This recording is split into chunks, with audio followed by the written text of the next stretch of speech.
Saso echechi amoma munyina mo ha emoma kwa ba ye do twedi ampo nyankrompo no ase se ode na wotwe foforo adom ye na ode ache ye bebi a wo bi a yamo akonya atena se na yasaso amo akwa ba eba Owia television so na utie o radio so a high precise 105.9 FM precise 105.9 FM abza for so wa santimantamo ene ne mpotemu a precise 105.9 FM ekutemu ena Ghana fa na nyina so no se ja wo behwe ye ne a na ke se Owia TV adama ena o hye yen ya trasie ye che wiase nyina the social media platforms na ndament no wiase nyina hye yen ti se wo Germany a ye chiao o UK ye chiao o America so a ye chiao o ebia Belgium no mo a ye cheche obi bia emobi bia akwaba ene otwedi amponyankrompo bia pono de amaya ogusu akuta pono nom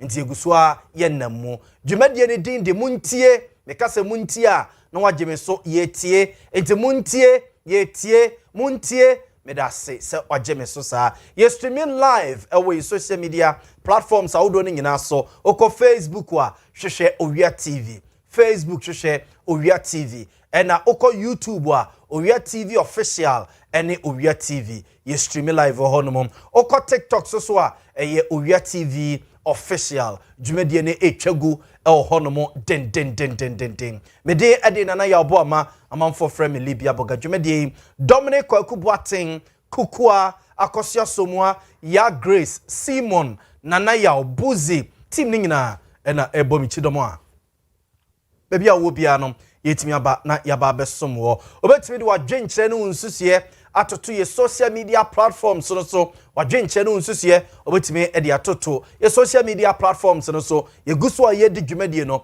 ebusafo ye bekenkan e de ama na se bia se WhatsApp message na se text message na opesa o de ba o de fa 0243 220044 so 0243 220044 so o de fa so ba ye bekenkan ede amount ewie abzafo ensem no edos na se ne de bia no ye be hye dwumadie na se a ye boboso ede mamo no ye be ne sa na ewie me guesta omo ebe ka me ho ama ye di dwuma no eye abzafo empenifo yi aha ena e ka me ho ewie Justice Prempe eka the Ashanti Regional Communication Team of the ruling NDC party Ashanti Regional Communication Team of the ruling NDC Justice Prempe oka ho obejoin yen awie sa so ena lawyer Kingsley Bonsuchirichie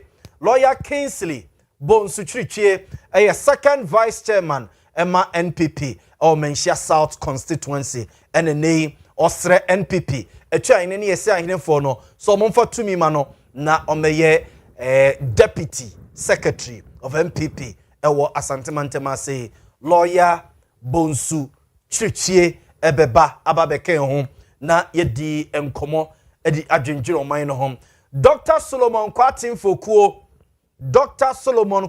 Fokuo eye business development manager or a business development manager e Kumasi Technical University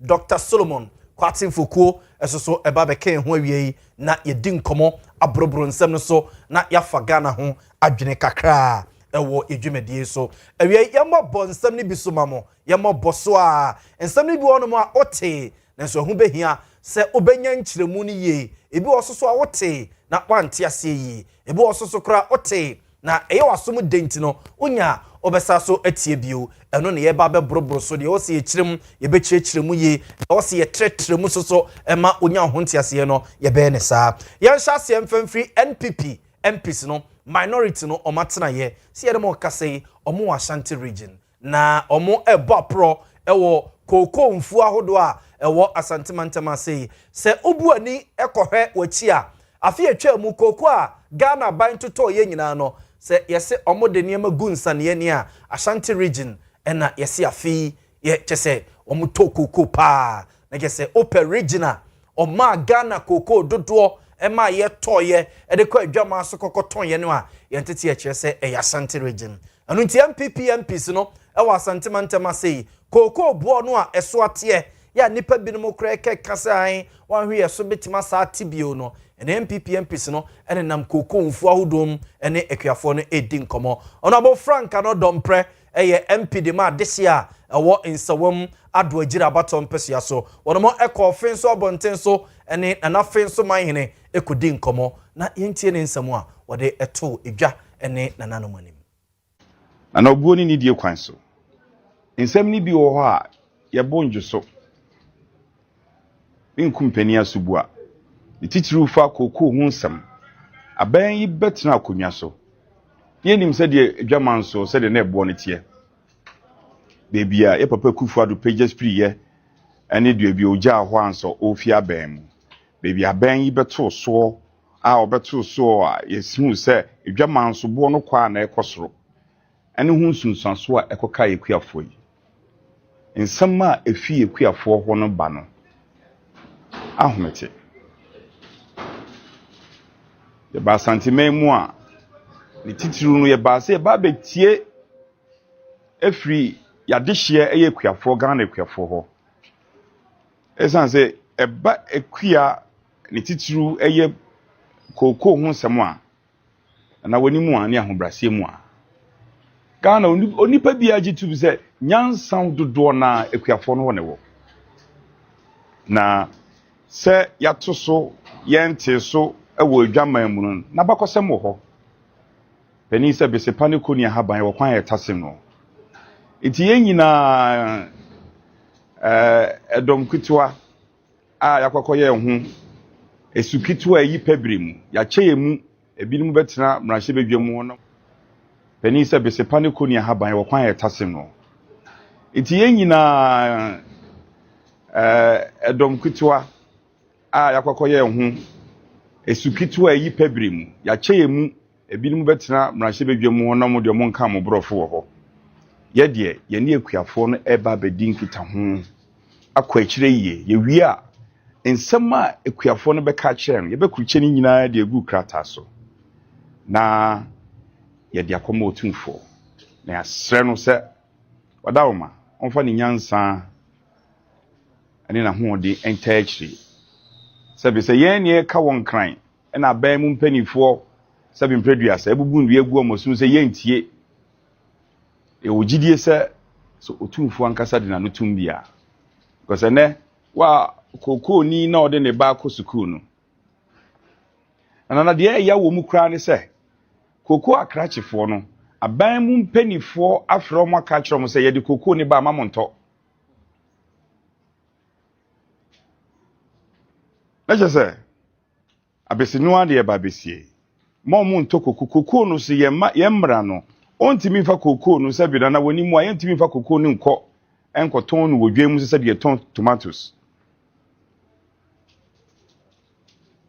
let's say ay asem kase na ato Ghana e fichire hayi a aye Cote d'Ivoire foi eguso amoton koko no aban penifo so akase wo ye Ghana ni na wo ye Ghana de hye na wati koko a ontimi fa ntra border fa Cote d'Ivoire no nu koko ni no ontimi fa de koko ni Cote d'Ivoire onu kuro ya so ontimi nkoton koko no ewo local market onu kuro ya so mo se koko ekuafo mo mo nto ni koko na wo bu nipa na wasa abere omusun yi ani hwe he ejiwe ye honorable Frank Anodompre nsawam ado agire mrasebedwane na yete ne nka no osaso minority chief whip na odi edom kuma no MPP mrasebedwafo nanim na wo mo ekini cocoa farms ahodo a ewo Ashanti regions ne na meka no se osese a Ghana 16 regions ne nyina afi yentete ekire se Ashanti region ene ma aban cocoa pa enunti omo ekire se omo ba nomne cocoa kwiafo ababedi nkomo ewa Asantema sei na enye ofe so nko ena MPC ekoye omo sa so eko bosomefre ho abato mpesua so ho so cocoa kwiafo egu ho no pa enunti MP a owo mrasebe fi ama desia wo eye bosomefre ho abato mpesua so honorable Nana Asafo Ajeyi aye esoso no edi ni nuanom MPs no enim ene omo ewura kokomfu ahodo a awo ne mpesua so na de ode tudwa kakra eni enkane feni se aban beka se koko ekuafo minimu enini etimi pamucho mufa nchemi ni ameka kire mu no se nye saa netie entimu fa nchemi na mo wanye ni saa ni oye mom ni se oh enye mia na ye MPP fona eja kantina ene ye wa hase ye betre se asem no enye no kreda Nana Kufu of a cocoa every 450 Ghana cedis a bag. 450 Ghana cedis. And kakran sa and no they call 3,100. Or they call 3,100. Yen we are no be catch there and say. Sabio Nanado Dankwa Kufuado or ye Kronfo Nanado Dankwa Kufuado or ye Wini Nanado Dankwa Kufuado or Nitima Nanado Dankwa Kufuado or Nyabadaye Nakoko Kuafono and Kabag Bakono Wasisi Mukrano Kase or the Mamu 6,500 Eko Kuafono Bitie when I am money 6,000 on pay. And Mutie and Mukotuaba man. And they buy Womuba Bem Womupeja free 3,100 echo 3,280 meboa. South time no na eka ni ho na otumu no ana. Na eka ho enso still otumu meboa. And no some peja free 3,280 no echo 3,600 meboa. Eka ho na peja ko 3,600. And then eka no south time na eka na ira anana unye hu. Nemo mene uti so 3,600 about 2,500. Yeah, so say Adetiana, we say Akaho, and Akaho, and how to move first. Let's say, asem no okan, and yen no crack. Near to Subium, and there was a put it to say, and near maybe anase Genesia be see.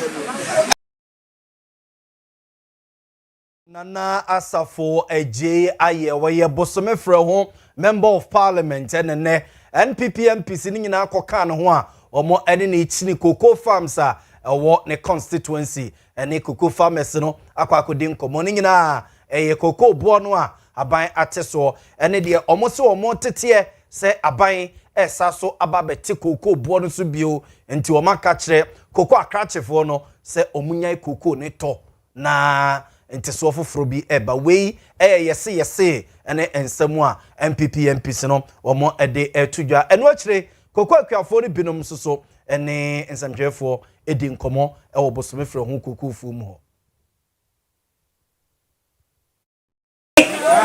ene sabasa wo de kwasha baabi na ne nkwafo ade wo sabasre mu a woni akuafo ani niye wo ma kokko so kwa 25 36 25 cities no yan na budget so say o pa no this year o ba so be man 65,000 na say 7,000 Ghana cedis and ade ba 25 cedis on your bufu pa e pa yan te say bone no because you all so apiafo o man e problem 70% one copy of phone and they will be Tascabran or big Jessica. I can put Babia because never I go for no what I know. And your purpose and protect 1 million. And here. I say, the Shia, only a issue. If we say about Okoso, there is a said, over 20 cocoa phone. No one your picture. So they run that be any coat, any Akogamano, a cocoa, and no one share. Now on Famra. No one say a cry. You cocoa no, I got floor. Any Komuno. Assassinity, I saw what could be a man, maybe I could put it down. The wedding, I show say, we go walk a young pa. Only there's nothing of it's said. After 4 young man. Oh no, Natalia was one Janica, Kaya was Ramono, one Jacka, and Slavonum, one Jacka, Mama. Mama,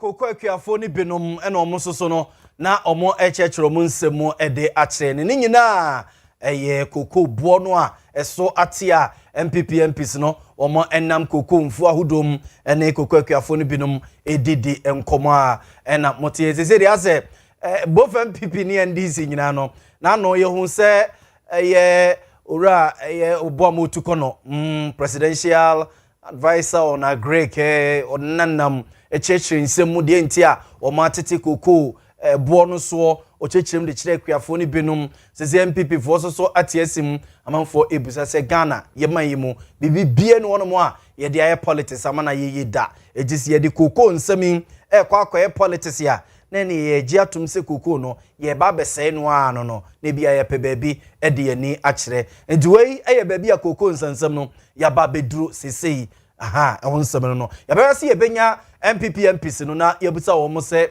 so ne anaze bia ye nhwe no mo se kina wono mo ebeto o maprobo so ye ba hwe ne nya MPs no a wo mo enam koko mfu ahudum ewo asantemantam no ye ne wo mo edi nkomo afi yanko presidential jet eho enkomo ho na enra ena ebeto odwase aban eye nheseye na onum apiska we kra de wo mo di nkomo no asia ahwe bia broso a yenko wura November mu de na chese Ghana aban na ye nheseye enya presidential jet fufura eba na abeboa amaye mampani yakone aba na kwantu nsensem etu empone na egina ye anu nti ye ne deputy defense minister honorable Broja Jamfi edi nkomo ema ochichirim enhyehyɛ mpanimfo aye ene emredodo a ebedie ansa na eye sa presidential jet ababedru no honorable Broja Jamfi echechi nsemu sei ede ekire yen kan o kire se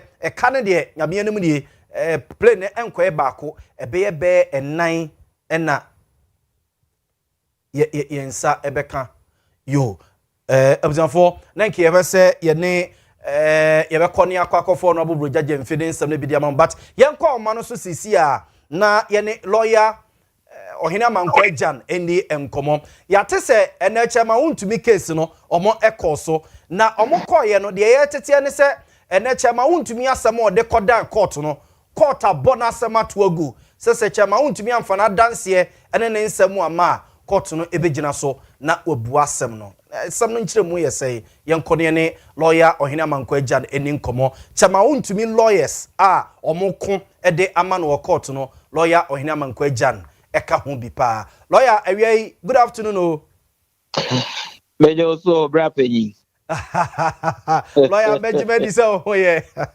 ya be adom ho ye ye de rade ase lawyer echechire mu ye edi asem na chama wuntumi de kodan high court abatu agu aka che ne se so amfana dance ama ombekoso na omo abu asem no asem na ye de asem a yo ai Brian Boamah menchao na mencha Ghana dishen so awaje brace abria wotie na wosanhwe eye Owia eye media now obekaya kwadu a prosecution edible sema wuntumi ewo criminal court 4 efa eye Samra boy concession no ho ensensem no prosecution ewie won case no sadia emra ewo Ghana emakwan no lawyers for chema wuntumi ema court no nya ntie se wo se ye de enkrata bedom court na yen ya sema ye kan se adansefo a prosecution afrewo any adanse a wabedi ekosi sabra prosecution okrosu won case no na adanse no o de toto nsane ani a emu nye duro sene emra wo Ghana no ehwehwe memory visa article 192C of the constitution that can say what the charge bo bia wo ena wo say wo ko prove wo court to say the pakrona of the charge abon no odi for enyo no ena wo so be kire wo say oni for enti na ye ma court na ye twe na adwen asisu sa dance a wo de abedom court no endru adanse e ho be hiam po say ye be frete ma wontumi say o mewe eye ni defense because prosecution to me establishing a friend of prima facie case against Wontumi. Then no na ye call ye no court no ese ono so wahwehwe enkrata ye de bedom court no wahwehwɛ attorney general for so enkrata wo de bedom court no no court na adwen ye ne say ɛho behia sɛ tema wontumi ɔwɔ enema miensa nyɛ ɔno nkwa ɔne akontaman ne no mmra no ɛka nneɛma miensa sɛ duru saa brewe na court no susu sɛ prosecution no atumi de adanse bi aba a measure up to the friend prima facie case na wo akwanya so ada so ube opinion with defense ana so ube ka wano atum kwasa still na wo de kra wo nkasa court no ne anadwe ye no omfa ne mu ayemra ana so wo statement ube make statement from the witness box ube gina ona waka asem bi de akire court no ana le no na ye ma court no nya na ntie say asem no judge no wa ma ruling no nyina end of the ruling don't the final decision no kenkanye and the the full benefit of the ruling no enkenkanye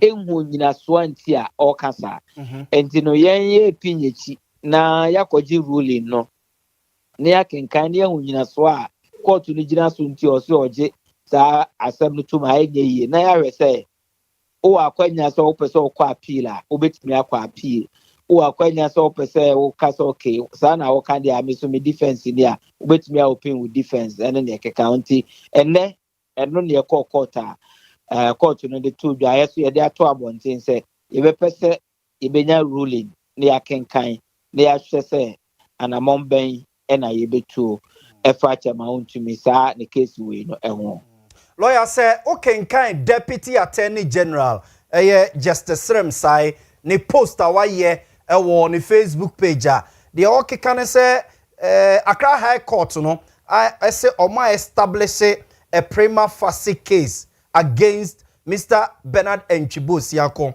and his Akonta Mining and Mr. Kwame Enchi who is currently at large. Lawyer say ebase ya na you say asam na aye den dia ma wuntumi ana. Oh sir, ko prosecution as soon dia and that also proving the guilt of an accused person beyond reasonable doubt, you know, and diminish it. And I say in free because court I can say there's a prima facie case and to know be open with defense. No, throughout the trial, no, proving the guilt of an accused person beyond reasonable doubt, you know, rests with the prosecution. And I say the state.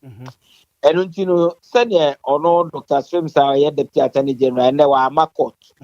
And I mean, him say, be a judgment and be a can carry court no judgment, no, or my and say, I am ready there, but now you copy. And the name say, be a one the kind of copy no I can kind there.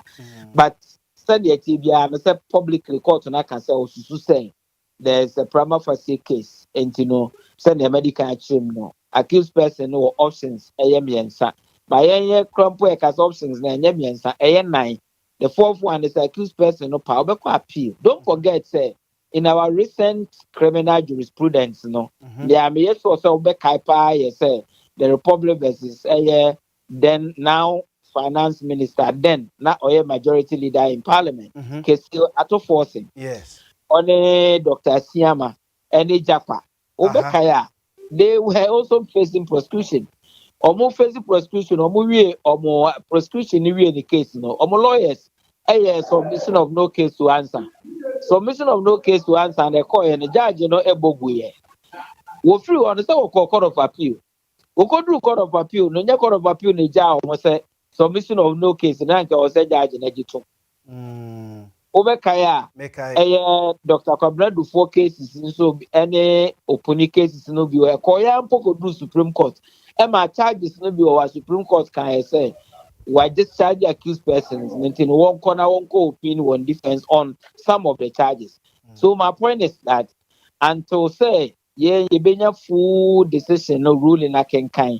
They decided to say a appeal and I say open defense. At this time will they premature but Yajitum say court on Akasa, say na court on Akano. The only challenge is that we don't have the full ruling. Just the final way no kind. It's here you bepe ruling I can kind. There we say Nina Swa or Jina Swa na ube yampo ubeko appeal and I say hundi as ubeko appeal. Now lawyer say sa na tie say judge ne say attorney general ne prosecution no etime de adanse omonsam no de bae ne emodu nti untumi me prove ne ho a na yesa na tie a mo na mo ye lawyers ma chema untumi mo ye ready say mo de nkrata abekọ na mo de akwa prove say ne obi beka ne say the innocence of chema untumi was answer me ho. Oh, and I make can say we in criminal trial no to say common law country like Ghana accused person no any asunde say ono na obe prove the innocence. What you do is say you raise what we call reasonable doubt our prosecution case, and criminal prosecution so no the jurisprudence and answer butaye teach ni say e better say obe jai 99 accused persons where you have a doubt than so be convicted one innocent person. Don't forget that in this case, I can't want to me. The corona police for anasia the for coaching say all your mining wa mining concession no. Na enye chema to me. Na Henry Okum. Agrofo na wo ana wo ye workers a wo ye adwuma ye koche wo no say Henry Okum na de concession no ma so mo koye adwuma e wo so. Henry Okum police for chain na o mototo na no ne caution statement and then a charge statement, jitum so no na ye mine in land so. The okai and say, Chemaun to me at the home and say, Uncle land reclamation, Uncle Dia Kubeni Ria, on the portion of the land that no more decay yes or mining. No, not me and say, mining now, or the man is all Uncle reclamation, or not obey mining now, or the sky be free no funded the reclamation. Chemaun to me so no the one can say, Uncle mining now for process, no uncle reclaiming land. And the word of wound to me against Henry Okum. And Uncle police for no prosecute Henry Okum for some mining activities or koye. A day before I hear court to the so money not strike a deal or more using as a prosecution witness. Interior witnesses are prosecution no or frail one. We see I didn't a lawyer or minerals commissioner or friend. Adansefo aka ne ye adansefo ananka ye de wono kokota ko prosecute omo for illegal mining and wogya o so medi adanse enti e chema huntum. Oh, okay. So what we are saying is that at the time of Mukroso case, the first case charge a unlawful assignment of concession say or the concession na koma Henry Okum and Henry Okum na ko rema wakoye mining enti no chema huntum no wanji permission and permit and free minister who say or the concession no air comma Henry Okum. Ye argument and I say by assignment you are ceding your right. The amount was as so. Ye trunk crata ye assign a concession. Ye in fire no any assign a concession. Okay. The also be facilitating the now more can say because of that it is our facilitate so monkoye mining one assassin. Also no the assassin man is uncle Biakubi. Henry Okum jitum so the man is uncle Biakubi, uncle land reclamation. And also Zanka no there na osusu say Chema to me say on your mining and count on for processing and funding the reclamation activities. Again, we are saying say in a word against Chema to me's word. They understand my point. So anything and I cause at the time of movie or no to me improve any assignment to be assignment of my approval and say and look then and what I say Chema to me in the concession man say Uncle Biakubi now Uncle land reclamation now on sign any mind. Assignment and for document bia Madam Court say there has been any assignment. And then said there hasn't been any form of assignment as far as this case is concerned. But that say or no there or prosecution witnesses no so say who be here say Chema to me babe open defense on their contaminating. That's why I'm saying say you be ready. So for non can say who say say back court asema so can say me kwa agenda kra wan ya be court case enti the basis a judge no gina so de kasa no obetro ni nyina wo ne ruling no eno nti ne yenye kasa e ho be hia say so nya ruling no bi kenkan a e bia won kenkan wie no wa kra be so nyina so we de emu edu enti no yenko kire ma de kodi enti ayesu susu sa asema a wokan enti sa okay then move on. And at this stage, and that is the state I want. Mate, lawyer, when the age of more corner, you see a man for biso so kase no case submission na mo ye no na mo de buy time keke sanity.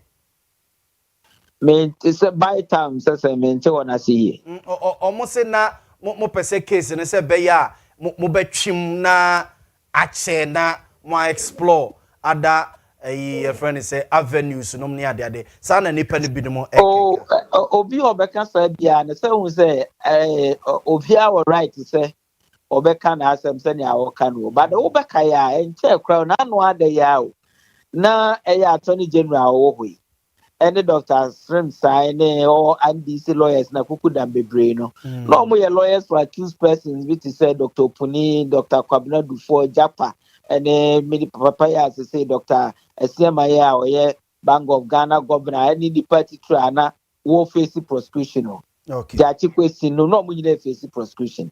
For the 8 years MPP ebedia by the cases no bi wo ha Nanu ya na NDC by omabejai omabetwa sa cases ni na se na epende eno ntimi hu wona wakasa no mrika wo susu senka yentutu se yemfa obi comment ase ye criminal prosecution due process criminal procedure act no na actually says prosecution wie ni case accused person no wa kwanya say or the akodom court to say there's no case to answer and my reference say ya finance minister ya say yes submission of no case to answer ya senka the case na bi anka ba na ye prosecutor bi kra anka them ba call appeal no court of appeal na ya adwen said that be na hu ni hempo say ye be friend say o me opinion defense.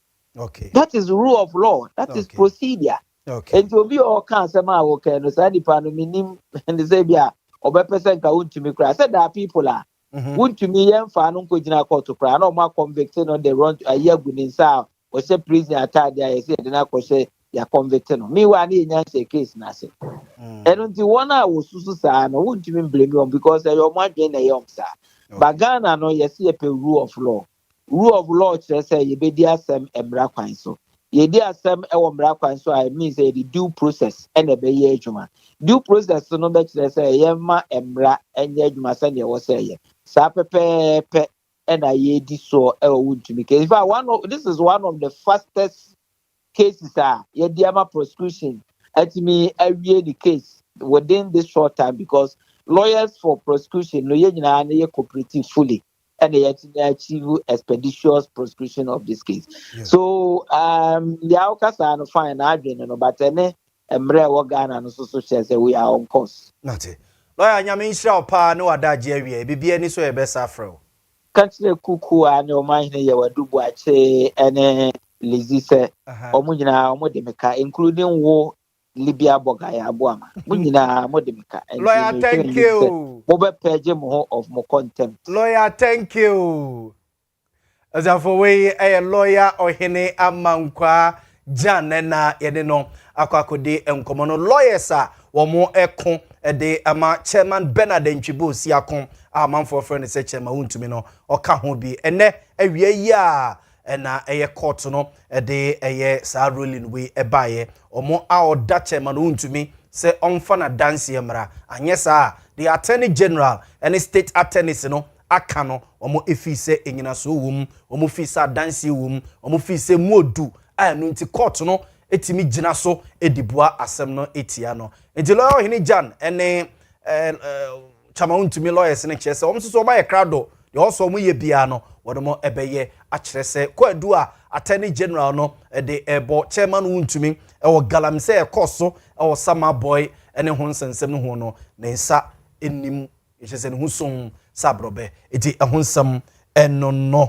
ehonsam enono yate se NDC mrantie bi so akọ eye National Health Insurance Officer wedwoso NDC mrantie bi akọ National Health Insurance Officer ewo edwoso emabusuafo yentete ene se omo se manager foforo no a omo ede na ba so omehwe National Health Insurance so wo edwoso obonten so no omo enim no enu nti omo akopam na free office edi nnua ene nade atotototo credo foforo atoto office num apam owura ne se free office no nkofi se womo enim no omo amfo bia womo eni no o constituency ho no mo ena eba yenko na yinti ensemu ene se ne niema esi ekoi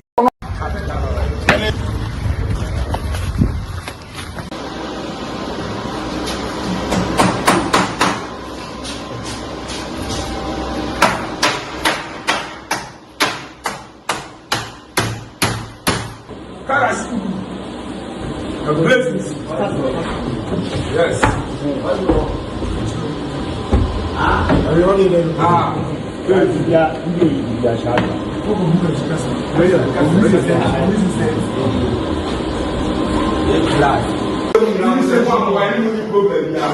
Fire person, obi ni who be same. No I say ono na ye oga director office.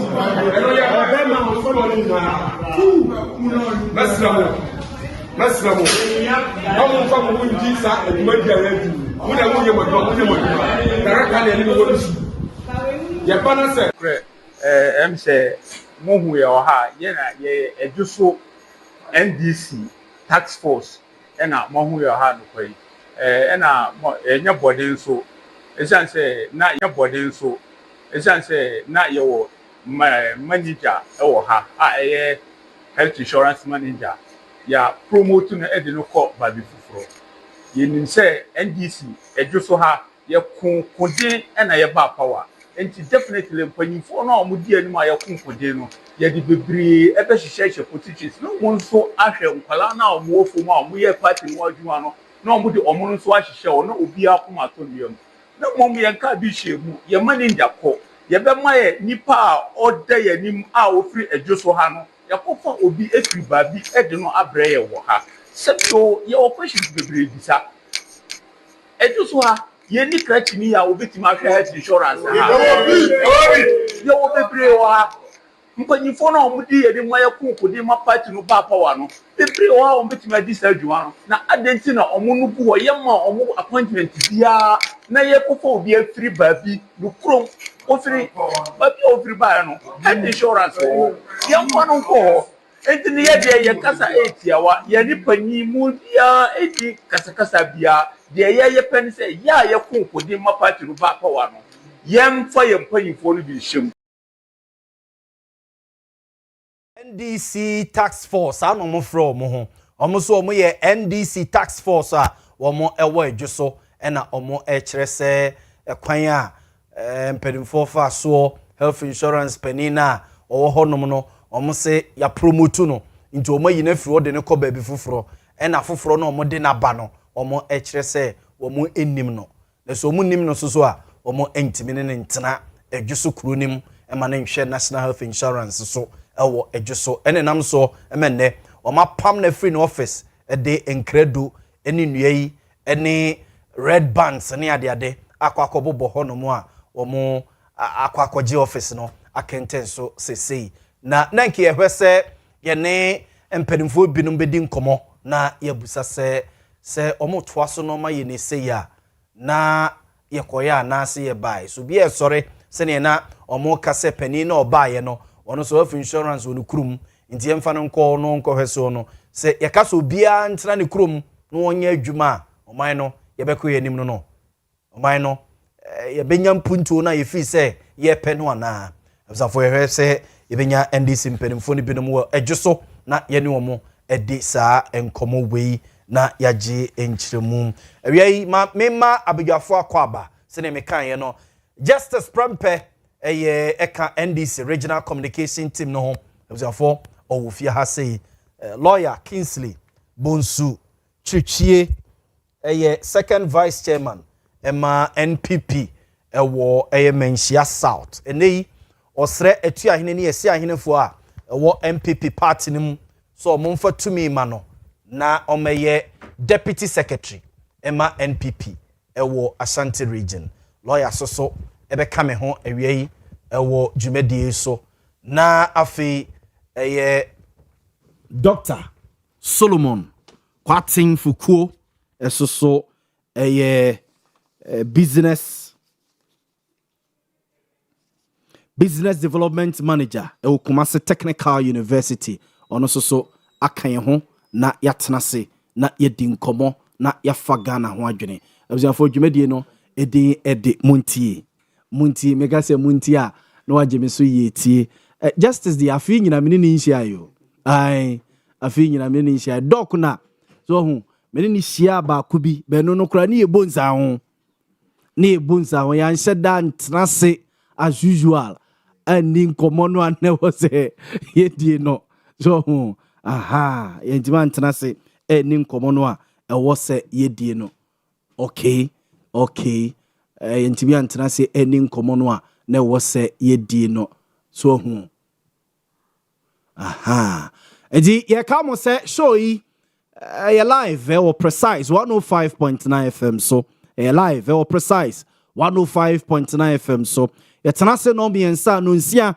ɛna yɛsɔre ɛdi Ghana ho nkɔmmɔ yɛtoato adwene de fa Ghana ho so ho wei yɛ mɛ ne kyenkyena MPP yɛsɛ NDC yɛsɛ so ho yɛfa Ghana ho adwene na yɛde akɔ anim ɛna saa so yɛ live ɛwɔ Owia television so ho yɛ live ɛwɔ Owia television so ɛna yɛsa so streaming our social media platforms in so oko Facebook wa hwehwe Owia TV oko YouTube wa hwehwe Owia TV official ene Owia TV oko TikTok so a hwehwe Owia TV official you streaming live o honomo wa dwenkyere no nsusue o de toto honomo a yeguso a yedi dwuma no yebekenkan ede amount mame emampanimfo akwaba na yeni enkomo chama no ntumi enkomo na yedi na wie ne de asa se ye rafie na menim se eye fresh nti meje mpanimfo adwene kakra wom se o court asema o court so de ya my lord of we ko ye se content yesusu ye nyannuru honom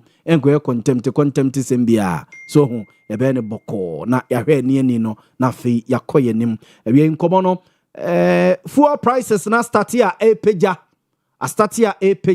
asatawie na most of the filling stations no na petrol there menim say enenam 12 Ghana cedis 40 something pesos 49 pesos is 46 pesos hona na enenam petrol me enu bi nam to so then hear me diesel ne there diesel no so na ma say 14 say 15 and 14 yes 14 hono mo eko so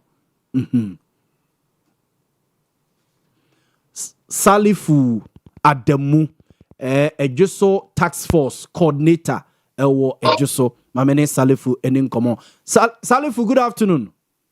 Good afternoon, sir. Now what to say? Me pacho me huye na say. Eradia dom me huye. Salifu enti Ejuso Health Insurance Office Manager office na moko tutu no mo bia na another still. Ye me pacho ye mbie. Mutu mano pano still amumie. Me pacho ai. Na Salifu we busa say adai na mokoye sa. Adai. Me pacho manager no manager foforo na ye de na aba ho.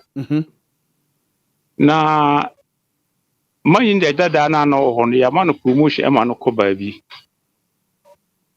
Na NDC ejuso empanyimfo bebre e wo ho a ye no mo na ye party na adwuma up to date obi anya appointment enti omo nso occupy sa place na eyiyi manager na omo de na aba no ye nim no ba bia ejuso party no enim no ba bia ena party no so boys na ye wo no ya na ye adwuma ama party na aba power enti panyimu a ye de no beba ho a ontumi emwa ye boys na ye ufom no de no kranya me anim ye ntumi enti ase ma ne yi na Salifu mode obi akoma mpanimfo se bia ebia Mr. Sumesi Madam Sumesi ene efi se ono so qualify se obeye ena o manfa manana yemfa obia enkoye ye se ye pese empanyimfo omuyi obi wo ejuso emayen ejuso enkrachifo ewo ho ejuso animdefo ewo ho yenyi nipa mfiri ejuso emayen yempa nipa bia ofiri babi aba yemyi nipa ofiri ejuso emaye na ommehye ye so eno na yepe enti every anopa na mokototo manager no office no mu no staff na aka no omutimi ye omadwuma mo pam o ma na se mugya omo so omonye omadwuma staff na aka no yenka obia yeni obia ankasa manager no office nko na ekọ manager no na ye obia dada na ho no ya man promotion ye de foforo aba enti foforo no a ye de no ba na ye chese ye nim no want to be dear so because Oba yen kwalana ye from no party mano yen dino so faso. Last 2 years na ye yen to me way because na enye NDC and our power. They say NDC aba power. Yeah, ye bre ya NDC ba power no. Yen ye wo ano aye timi kasa bibia enye ho. Entu nipa na ye do no ba no. Ye serempa yifo ye tumi ni no nya adwuma ye mpe no. Ye nimu no onimi ye. Ade manager foforo no omde na ba no oye hwan mu fi say onya mo party ni ana. De ye nimu no ye pe ejusuni pe ye embe occupy that space no ejusuni na ye pe. So ye MPP ni so ye NDC no mo de mo pe ejusuni. Ye pe ejusuni because ono na yesu efre na obetie ye hawo. Na efra no pa no a anopa ne time me na mokototo manager no office mu. At least by 10:30 to 11 more around that area on ekwe. Ena besi awie ya ekobo almost about 4 o'clock yi mo bie office no. Dabi. Na say ne omo be ye omo card ne ade nyina no say omo ntimi nye o manager na wo se hwe mo ya na. Omo ye other staffs no ho omo ye adwuma. Oh, okay. Na mututu mu wie no moja hokọ anase moda so ete office wo. Ye ja hokọ e. It is say ebi oma be bia asem hu ana meboa. Oma be bia ibe hu. Ade mu jam boys ni bi wo ho ana. Ye nya bi wo ho be binum ko ekohwe esan ba. Oh, okay. Ba salifu e. No yes. Ko wom susu ye say ye ko ne se ya oman no ye nko ye ni mu what am I say? Sese mpacho. Say me party na banti ye pese ye party for nko a ye ni mu omo na ebekuta positions ewo ye kromu a e ba sa na ha dwene o. What you said opposition tena se ya. So ade na ya. Opposition tena ya. Ya pa ya tena opposition asu for 8 good years. Na binum and I occupy some offices no. Omo ho ye opposition yesu. Ye sorry a fight about power. Na ya sign etna ho esu. That means ye power yesu. Ye bo opposition ya yesu. Boni be na ya ye. Auntie mo fi say mo mpanimfo no maka omo mfi na mo amode mrasha mo nsam akwakwa ni sei se be ya omo ombe nsam ni abre ana. Enye mra na edi ahye nsam o. Ye la unse Ghana ye language no ba kunu no. Wan feel si aye ohun se wani abere. Eni tama ye fe sikakra no. Eji efri anopa be 10:30 a mokoto office ni mu no NDC pani biam fremu ewo region mu se bia momra na yentena senkasa mu DC ya mo MC owo edwoso mfremu empenimfo Ashanti regional minister ene party empenimfo biam fremu me pacho obi amfre. Oh sa Pacho ai na musoso munye ready se bia muko hu mu DC ene mo mpenimfo na mo no matena se aka asemu because muntimi ntu office ni mu saa o. Unim se sabio enye NDC kwa both parties no Ghana panyifo nyina se uhia no na wona na aka asama on tini wani enhwew ubekwa secretary kwa beka cho so ni won so na wo hwew entino de yebetima ye kakra omo so tia omo be prayer na ye no mo atena na negotiate ani bi na ye no nti enye sabio emra na ye de ahye yensam na ya yesa ena sabi enye sabi a yani sa panyin bi enti ayakoye sa na de ekoso no ya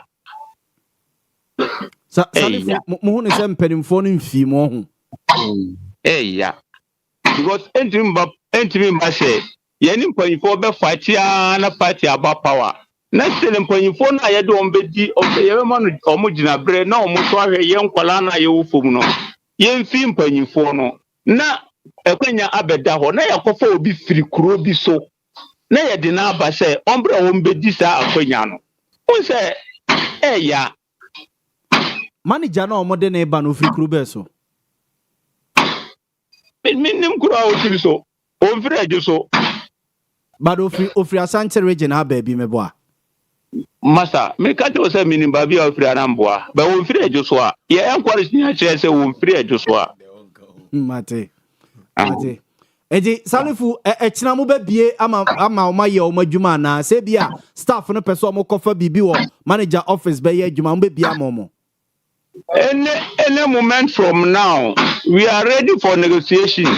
Hey, the yeta no empanyifo nyemaye na asumdwe mbra yempa ye ni san obia ye problem ba ko pe agi se negotiation be mansa this is negotiate na the yepe no omo yemaye because ye youth ye na ye Ghana eti why na mo pe no why pa na mo fi say ebia a guy we dey mo de ne ba obesorti ye obehye yen ye nipa master utie yen essence yen pese ye beka se we na obi aka say wono e na e hye ye say yen koye de ye no eni trama ye si ye pe adwosoni ba okay mate omo poyifo so omo nim adwosofo a omo betima hold sa position no na what you say Matthias Salifu na mo party chairman away your party chairman and me hu no na constituency secretary so secretaries be hu no okay na Matthias say constituency organizer na e share chirema mo yes ade we no kore and yes wo share chi ye ne no e na etu anamo no okay constituency organizer na kan hu bi na mo ne no e ko lo ye ne no e na koye ye no na ye bibia oh say ne omo de ne ba omo de constituency organizer ba mo pe ana ye say ye pe adwusuni ba okay Matisse ye say constituency organizer cry ye nadmo director deda ewo adwusu ye nyamponti obi say ye pe asumasi na abenti because se as me ka say wu na ye pe wa ye be ka say wo na wo mai ska say ye be demonstration Mate Salifu mate nti ye pe adwusuni ba mesra mu mi office no se be ya staff no person mo kofa bibi or manager office o matimi akofa why yo yate wakani sempulo wa Jesu yo mate Salifu me da se why Avoti we ye NDC tax force for no a wo mo akoloke adwoso health insurance manager no office no omo aloke no omo se manager no omo de neba no omo nim no nti omo ne tena ho a enyeye mame ema mpenifo akwa doc avisiapa boss afin committee doc ne fie boko adon empire ya de radiase bizan for Dr. Solomon kwatin fuku ye business development manager Kumasi Technical University and minu Justice Prempe eso atranse Justice afisiapa afin committee afisi se na enya massacre se de me ba hai nyame adom enya massacre my ade mame mo Owia TV mpenifo abaso mama high very interesting that's na memo wankasa nso abaso nse de bia me catch say obi anton sensha ne busuofo no correct ti sabre amanfo agibre o major stations ahodo akanyina omuti Owia TV ne chi adwumaden a one wo boss moye ti mebo abaso na madawase that's na o appointment na ba na no bia na Montie ko se misumi frejuso oh sir frejuso constituency oh okay I'm a secondary school teacher. Oh, Ejoso. Yes, and so I am equally qualified for the position there. Why didn't the party nominate me instead of going to bring somebody from Afijasi? Are they suggesting that the people in Ejoso, we don't have competent people? You see, let's call a spade a spade. So we Afijasi, say our national health insurance or it is a money free say or penny bi o nimedwuma pa or I don't know man in there Afijasi no. Is the government telling the people of Ejoso that a Montie be buy a bond to a year Jumadema NDC? You will be okuta first degree. How bit me I say you may have a pay bayana. Obey Ejoso district director for national health insurance. What is the qualification? And no first degree and answer masters. First degree and no MPP for Montie be so back I brought mobile bem. Delta Force for Montie dia homete ku bora the regional security couple be omdene ba Kumase. Yes. Yes.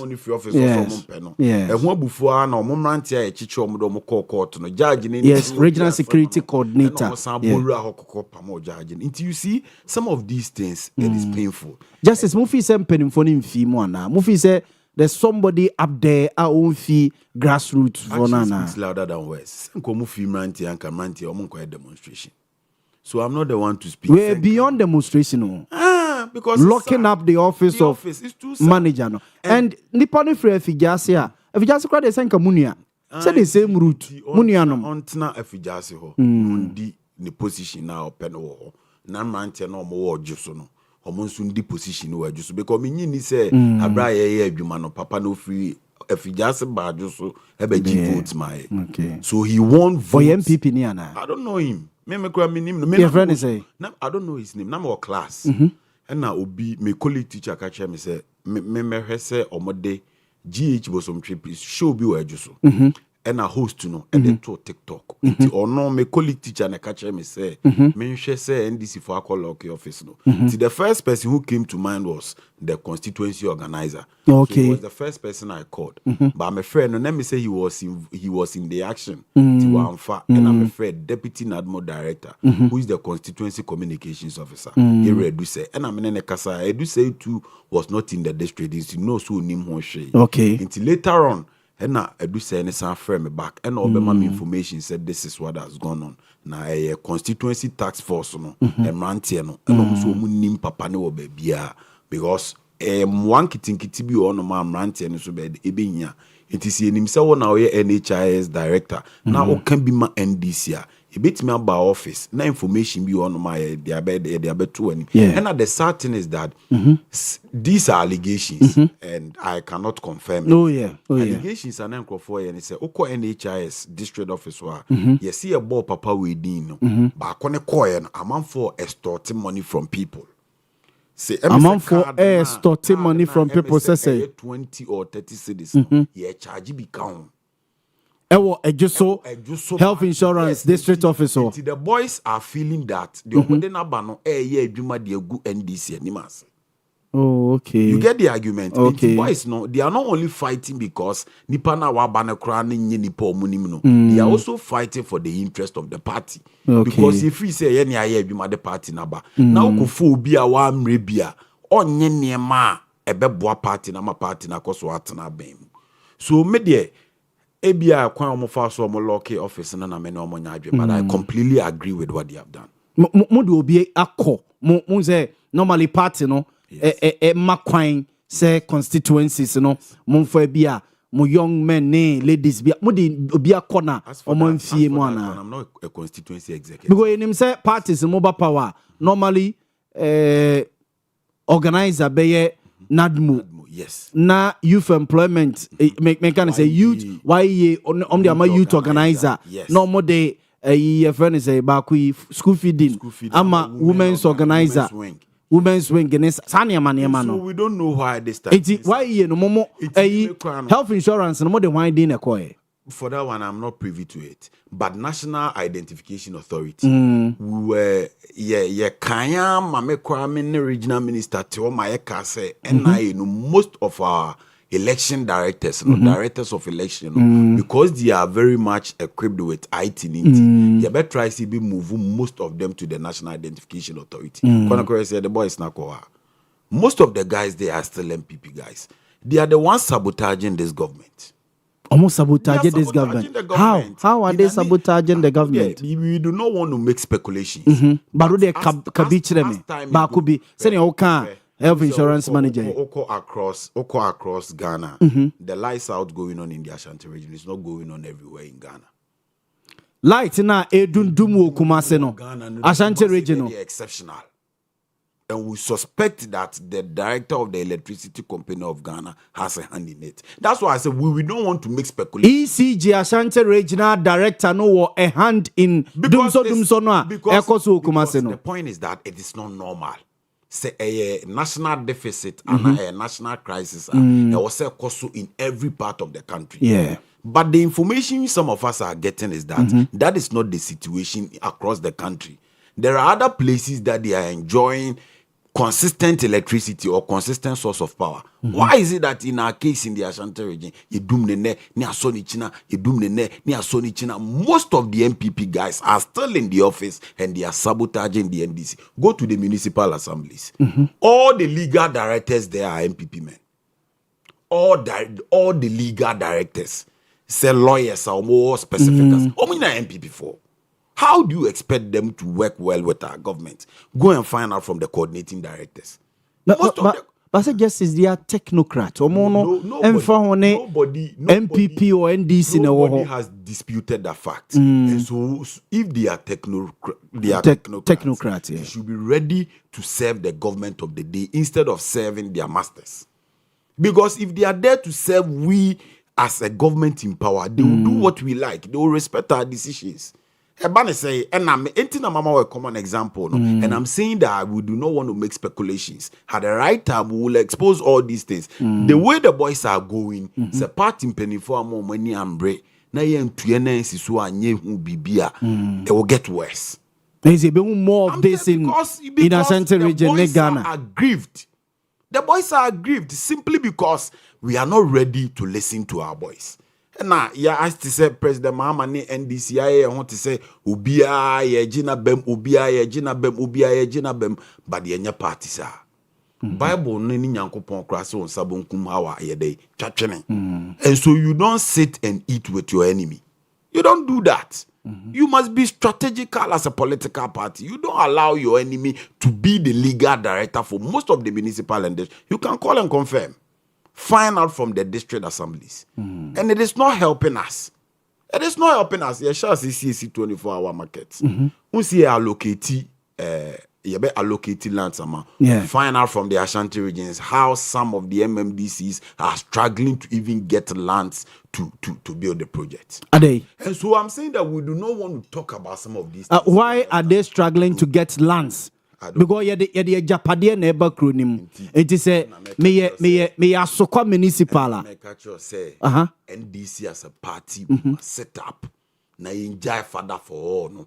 And Crofona and you mudia run on my MPP no. And your mining inti no more. They are ready. They are waiting for our downfall. They are waiting for the downfall of the NDC.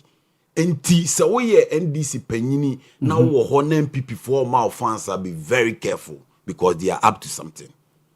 They are very much up to something. So where say the NDC boys in this early stage. This we are just a year and 2 months. In some months. Why can't we settle some of these issues? Is it but just as only to say too early. We had teacher training in 2016. Yeah. We were supposed to be posted in September. You post in delay. September 2016. September 2016. I was posted to the north under my own government. MPP buy I'm yes, me releasing me home from the north. It took me more than 4 to 5 years because I was 10 president and people knew me that I'm 10 president. So they decided to uphold my transfer. But look at the net transfer easy. And your mind this if want to mean your MPP for a year. There's a NDC buy your more transfer easily. MPP for easily. Even we MPP for say easily says MPP for that is why I'm saying that our government must set up. The transfers no omo MPP for instead of NDC. So almost across the GISCA. The G day. Almost across the GISCA. It is me teacher ni. Yes. And I make up transfer every year. Bosome frɛ ho na me de aba asokwa. Yes. You be charge me be say roughly money odi wani bo a otiti bi say. Omoji we bet ma jube 2,000, 3,000 no they pay internal transfer. Ma we kwade so try within the same region. Nti ono a betimi aye na eja wakọ director we ho no akọ director we no the aba regional office no my man. MPP4 are able to do it whilst NDC members can do it. Nancy want to reposting of national service. Yes. National service for reposting by NSS regional director, Mr. Finn. Team still need to reposting. Then MPP for a year charges 600 cedis, 700 cedis. MPP 40 him for no more year reposting. That is why we are saying that our government must set up as a da and so 9 go abonting. I to see a da so 9 go abonting. And so you see, as a government or as a party, we must set up. Now say ye may ni brepa ni unu say a mantie no edo omokra o makoma ni omumoja e na ko G2 mi ne mai. E na me ameti he men so dase so bi qualify for a portfolio yen fa ne nkosho. But me no nyina be dia dance pefe say ye wo mantie bebre ono momkuta masters, first degree, second degree. Ebikuta PhD in a Juso constituency. How we known NDC members? Why are they not getting some of these appointments? Why are they not getting some of these appointments? Inti maintain ye BBC yes wo wono oyede oka enibre. Ufi say wo wono wadidi ame obi na mo bekọ akoka no. Akoka no. But accommodate the boys now, they will be forced to what? Agitate. And now we want security recruitment. MPP for power. Now want to say or more the slots no and more MPs. But ye ba power idea na ye. Ye ba power idea na ye. Nipa bako for na agya de na boso. Nipa bako for na agya de na boso. NDC members are homo ye qualified a homo susu ye betimi afọ mama ma be ye adwuma mu no bi no. Ye sideline omo nyina. So it's sad. Montie. It's sad, but the Ebeka nyina say mabamu ye bu o party no wana. Mo penim for no mabamu ye bu o mo wana. Na meka say achia na nso enye de emuye. The meka chi NDC ochitani bia ne say onya regime. Esan say opani John Dramani Mahama no ayidi na chi no oye panyi adwempa ye de ewo ni tri. Oye panyi a onye didija. Enti nipa kakra bi no omakofole ne wono a omompese papa na dwuma den ne animonyam sha ode hye NDC ne bekoso no se ya na be de bekoso. And let us be mindful that President Mahama akane for Ochaku yes say try to protect the legacy of the NDC e mimi no mienu ana ye NDC for ne be de ye be President Mahama de oko Montie the Justice Prempe for the Ashanti Regional Communication Team of the ruling NDC. For Udimuntinti my pa. Utie young man area utum se yaudio. Minia Justice Prempe for years. And he said you see canensem. And ne utum se we're very emotional and we're passionate about and semna or can for me men caught doc the SE. But before that, doc, me breaking news been but enye de. Matisi yesi helicopter be a crash Tema. Ema muni penny newu. Yes, Matisi. Yes. I am told 3 people are feared dead following a helicopter crash in Tema on Monday, 16th March 2026. The helicopter reportedly crashed at Onyinaku Drive School Park in Tema Community 1 near the city's central business district. Personnel from the Ghana National Fire Service are at the scene working to recover the bodies from the wreckage. More soon. Doc. They are tiny. Mama, men found starting free. NDC. The accord. Who came patrol? Where footages? The ebony helicopter no. Hey, anoding.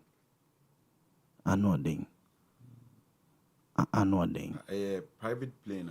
Well, me producers and confirm me MIA na yenya ye team no more tema no.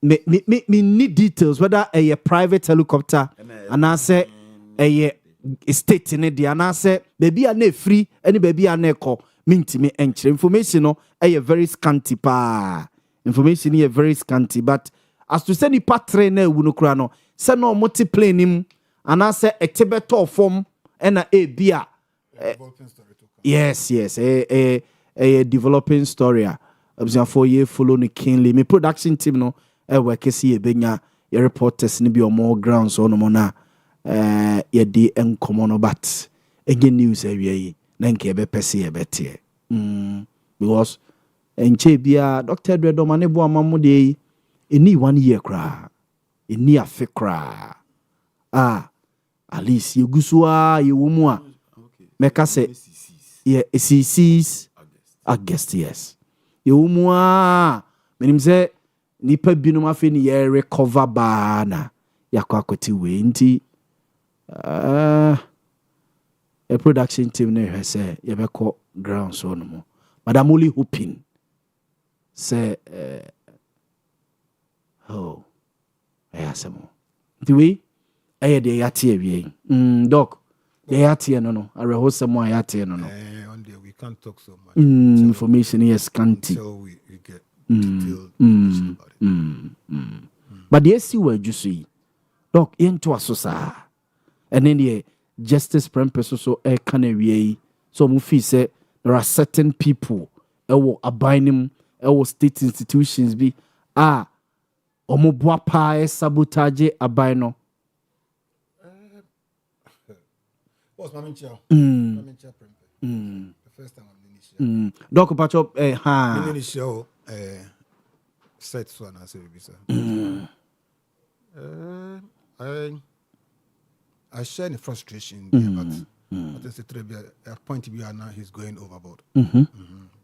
He may have a lot of maybe concerns, but in Pemoni Bontin Casana Nana, as I say, what can I say? Because people are looking at you. Yeah. You've been a leader. Yeah. You have a lot of supporters. You have a lot of people following you. Yeah. And you know, the Obekano on here, Dudono, Ebefa Edia Juma. Yeah. Intimate in politics and I say, well, we have a lot of followers. Tiadibo I can. The boss mistress be on mechanical kakra rather than say be her show frustration in our about. I don't do baby yao. No, and that's what I'm saying. I shared like I understand the promises now month for year we the doors be brave. The promises be brave. I need Gina Bontin say no just mere promises. Oza. Be brave well let's you get to the bottom of it. Okay. You are mere promises. It is Pa Thomas and you mejidisu bino. Mejidisu. Almost an education. Now be catcher say Kuku Fubia, maybe Fimpia to bo who hold it. A politanka basis for no mamma what that who some the Gugumu so I do can be catcher one now Jidia. But we bring Sujidi. And him from Ghana, and I see we are saying Papa and Israel for press over the Magreke. Mine and the Kuku Fumfin be able to bo who do.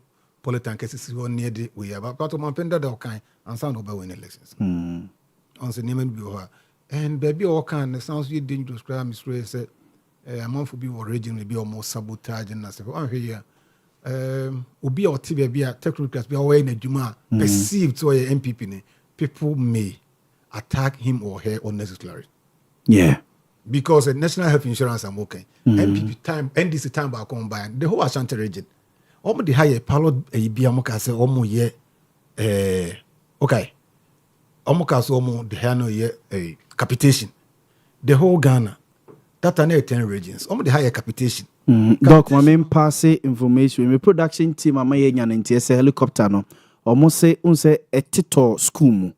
Now the assembly member for the area they are to just say no student.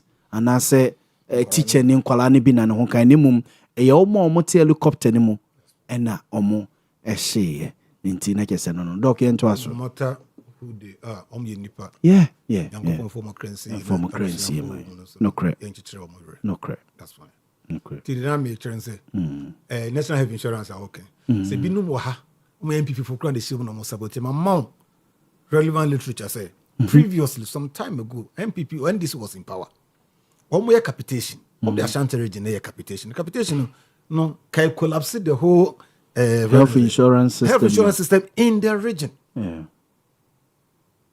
Yeah, me kai NPP demonstration kesiye bi pa wo kroma say Baku Ashanti Union whatever. I was me no pump pregnancy for ne or hen back team you were part of it. Okay.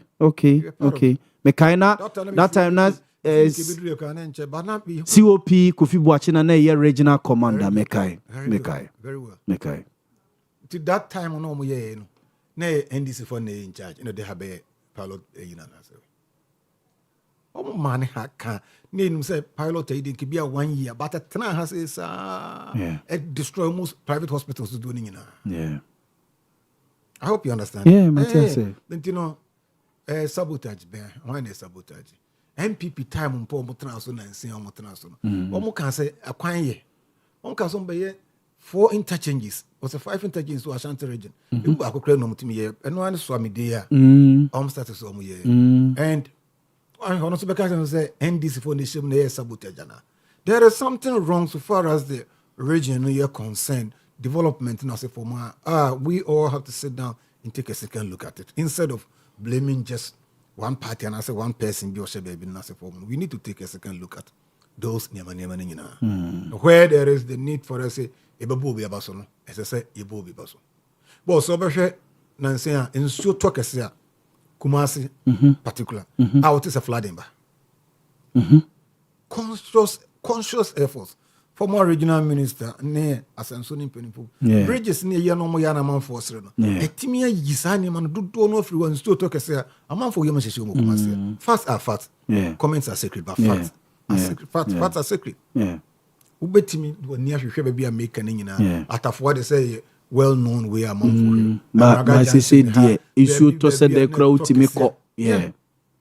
The Kai Airport runabout or they back. You know, May 5 who said they no. Na you ready?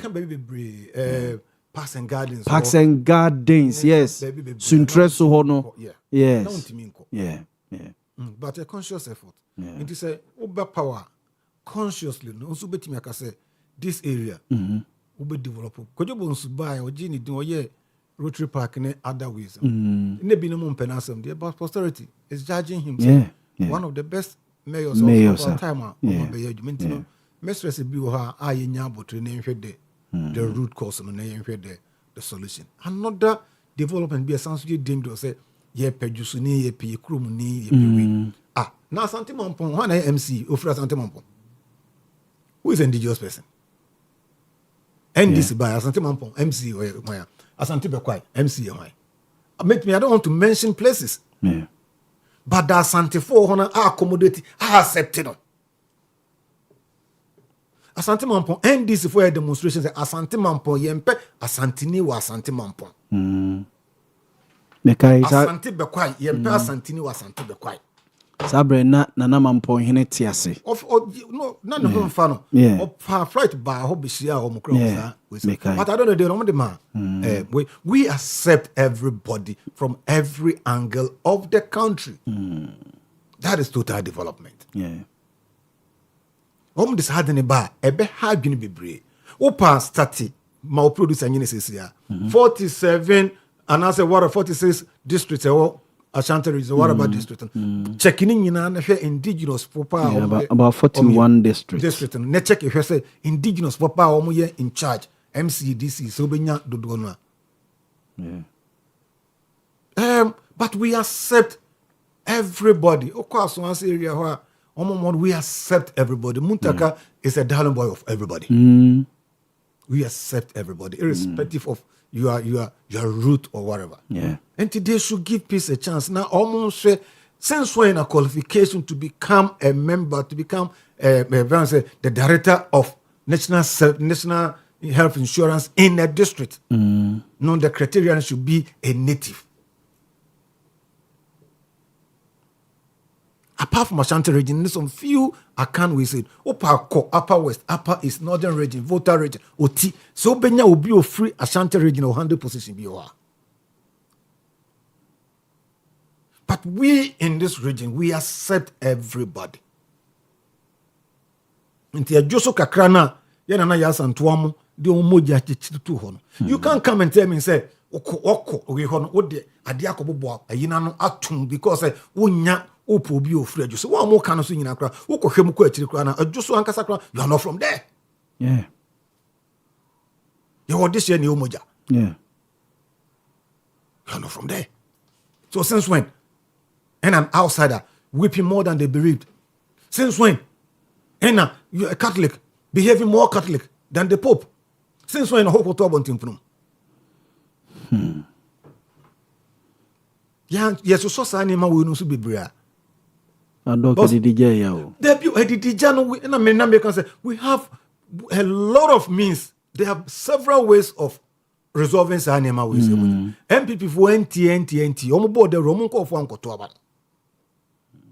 We have several ways of resolving Sani ma we munyina.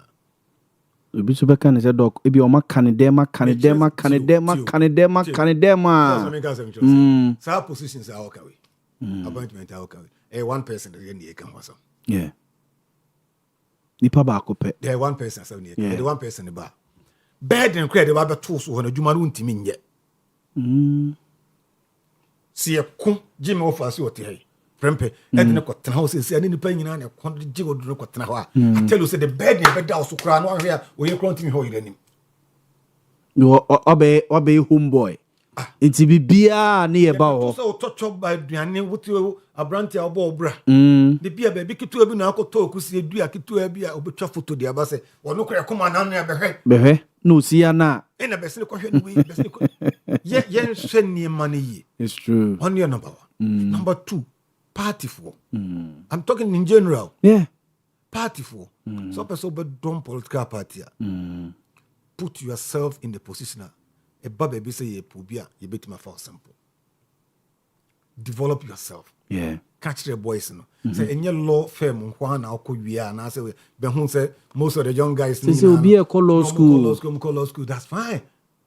But I tell you say there are other avenues. I'm not saying it's far from it. Say law ni good and I say it's very good. I wish. You understand it? Hey, but I say baby who say any lawyer, time when you do opposition, you can call law school. There are many avenues. You're a professional teacher, qualified teacher. Yes. Sorry, let me use you as an example. Like, AD or say DD, and I say for and then you tell your principal, say, there is a vacancy in this secondary school. Can I go ahead? Can I be assistant to a district? Can I be this? Can I be this? This is your line of progression. Nobody can raise even an objection via any of your this. They can take you, say, a headmaster of Prempeh College. You qualify and you are there. And what is a degree amount for curriculum? Obi kwa masters and amewa. You qualify. You call masters 2, masters 3. Who can raise? You say 1 mark class and intini edu ukoye. That is your line of progression. All right, is it true? Through the Franks and what they call it. So let's tell the boys and the girls and the young guys no the podcast party. They should try also to develop themselves because the air courses is what is a bomb minister bidding so ya dear. Ye bo MC so ya dear. Nothing go fancy and tin a bonity. Sir, I'm a bob device. Every time you know your bo bidding money fans. Come then dear Ojia warrior and day no ye way one of the key and Shiana Semencia or had your Yana say obey ye. Boys in a year or 2 mouth. Momusu. Or 12 animal mudi, or conquer na corner of Biada, or Mosika, or your with animal quantity body days. A dog comes here, necessary no media party no. When the matron say, obey you on the development in the district, the development in that cultural sector, no, a bed cahonia juma. And no nabe Roma MPs ni bureaucrat, common funders or the Juman or the baby. Because that's what the people want. Yeah. And then we have to tell the grassroots, they say, Sanema we na momo modia yet the yastic to measure the performance of my leaders no anuntina performance no so no yenya the best no but yenya the superficial way say niam niam bi kwa and the optics ne sanema no and yenya since we hipa na be ko ba bia minister say oji fans you will be obia ne dia so ma fans sa no ajiska mo amuni bi I don't want to mention because me ni sa energy for that. Obi o had obi o Kumasi akra party ni mo ne dia no say NDC party ni mo ne dia so obe fa lu play na akoma fans sa no asa betena se obe ma fans sa who the actual work power no person on no grounds way but fans are man is popular fans na man is popular go and ask the party no nipa do say the hwese nipa no kra akoto aba say me change from NPP aba NDC and as afi na beto aba eti me ko NDC because of we na me ko NPP because of winter. So we have to take a second look at that. Argentina, boys, no, say party ba power. Ko baby, toilet no so KVI baby agigi scan omo pam na no mo bi atena ho ai omo ko ya tobuta omo pam na no mo bi atena ho omo ko train station yes lorry stations terminals no ara no mo ra manager no office insurance omo tutum omo fo bi ntena ho so how do you know say ehia krache yanko yene mate Nkambiana. obesa kabiem We dey ketu abi na nka me the doc say I was say yenya indigenous people from the respective communities. No. Sorry, don't get me wrong. Me say we accept everybody na ye indigenous partner can pure indigenous can you binum na mo DC. Yes. The point is that there are two different scenarios here. The argument of the people in Ejuso is that what they are saying is they want a known NDC member. Ejuso whether Oya Santini or Yedin. Okay. No, that is not the point we are making. Okay. The point is that phobia in him no nipa. And Oya NDC niya or Ejuso whether Oya Santini or Yem Fantini whether Gumbani. Okay. I don't know me say since when job criteria. So phobia was a secretary for criteria no. You obeka say one open proximity. Yes. Obi a to bang around stadium asokwa. Yes. Because oba be door on internet. Yes. Yeah. You know, correct national health insurance. Criteria bang on be shame won't say. One, so the person should be a native or should be a known party member in the district before we appoint the person. Yeah. Do you have that one? Debbie. Then go and smuggle that one in. Which is not possible. Since you have more majority in power in parliament. In parliament. You can just go and put it there. Say, now we are by we it ya emrata which by the way there's no law backing you. Okay.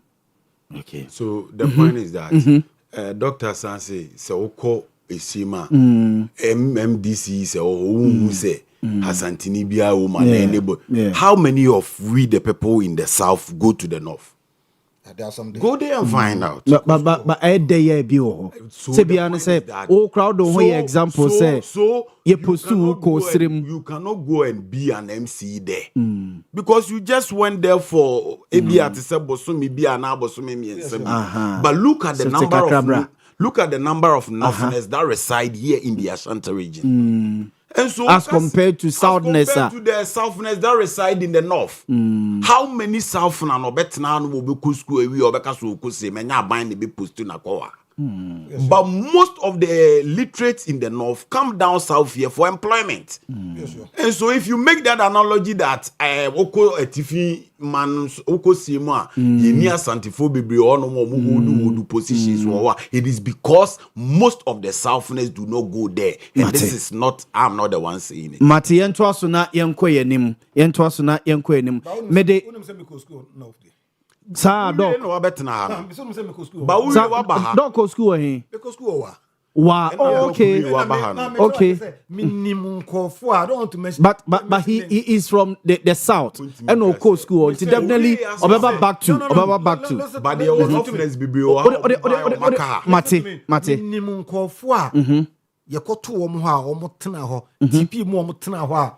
Omotena wa atena ho abobraye adwuma omomanim nyina ate ho more than natives. Wow. Back up a classic no. These are facts. These are known facts. Okay. Girl, lady Baku, madam for pani, you don't know. Voter, Polytechnic Technical University on. When you appoint, when you way 2 tagos or whatever when you will be. Ni DNA children say, now we toss you were one of us. Oh, okay. This is a known fact. Okay. This because me, I'm not a tribal bigot. I don't preach those things because me, I attract anywhere, I go anywhere. I don't have a problem about those things. But the issue is that so Tiana because I get in Pacrono here when you answer the way manner. Na ye di Ghana different angle. Yeah. And what? I know the me know yagene. Me know yagene. Yankwenim. Me pesa ye ka Dr. Callistus Mahama na semia waken was Ghana to acquire a new presidential aircraft by November. Ene de ewie yanke bia nhim de esi emma emre na wie dru se ye yi politics eto nchen na ye koyenim na ye pe ye retuli ye Ghana Armed Forces no Air Force for no maybe eka presidency na but my minister free justice one my for say justice nyamo na mode presidential aircraft here politics say mampani akufo de so okotena wiem no wadware ene de nte wuhia ye presidential jet na ye the akọ France and me kai kra say before say the late defense minister Dr. Yaw Boamah ebe free mo kran me kai one of the interviews he made mention on my clarity say the akọ maintenance be buy fit for purpose any other day but ye nyina ba be jatum say ade na isi wono no ye wu atwe de ayi yusu a enye yi ntie ntofoforo ebinom say makan Ora Suleiman Brahma Media Foundation for West Africa boss or say it's about time somebody should apologize and let's move on. People are twisting the facts of the case. Oh, sir. NDC, any Yaw Boamah, any NDC penifo, we are never against the purchase of arm of goods or plane or anything for armed forces. Okay. Okay. You grant your support to Kese. But you see, Adibia will be a free BB the due diligence. Yes. I have a story in my hand here. The story was published on Ghana Web. And then they send you producer. I don't know if she can project it so that we see. This was published by Ghana Web. And it was on Wednesday, 4th August 2021. The headline says, Minority raises alarm over Ghana Armed Forces deal. Nti ubetuma try say onso so obehwa. Or say the minority in parliament has raised issues. Or say Ghana Web. Ghana Web, yes. Okay. Minority raises alarm over Ghana Armed Forces deal. Or say the ranking member on Parliament's Road and Transport Committee, Governs Kwame Agboja, said the minority believes the cost of the aircraft is inflated. Into the first reason in Tiana NDC for criticizing at the plane and MPP for Kwakotono was the cost. The price. The kind ne ya de ne bono ni enti di Tiana ira Governs Agboja or complaining about the price. Or say, speaking on Eyewitness News, Mr. Agboja said there is evidence that other countries purchased the same jets for $12 million per aircraft. But the memorandum presented to Parliament pegs each aircraft at 14.7 million euros, meaning that the 2.7 million euros are the account. Enti asemo na NDC foka in 2021 ne say yenka asema yento plane emma ban na emom ye kwakoto a eba ne sign na countries menu a from Senegal ne Namibia o makwakoto sa plane no be 12 million euros na Ghana very good. So this Enti sorry we na wo kind minority raises alarm over Ghana Armed Forces deal. Very good. It was published on Wednesday, 4th August 2021. Very good. 11:08 a.m. Very good. We now okay. We now make okay. It is over third paragraph now. Obecheo eboa na Namibia ne Senegal for tono. Eti woti he wada Roman. Ofun ye kutawi okokoto no $12 million. Ena mi hu na me so ofun no me so mi pebi mi pese me koto bi pepepe. Me kokoto me de ne baya me se me de ne $14.7 million. Look at the difference.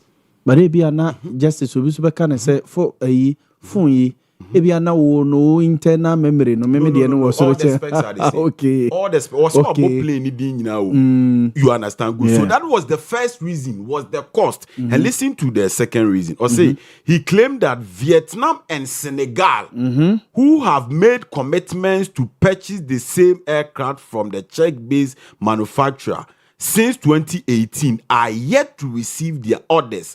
Hence, it is not prudent that Ghana chooses the same manufacturer to make a purchase from them. So the second reason, Tiani MPC Ebekwakoto Adiene say, company no omo Czech Republic no na Senegal ne Namibia for the Musika Komomu 2018.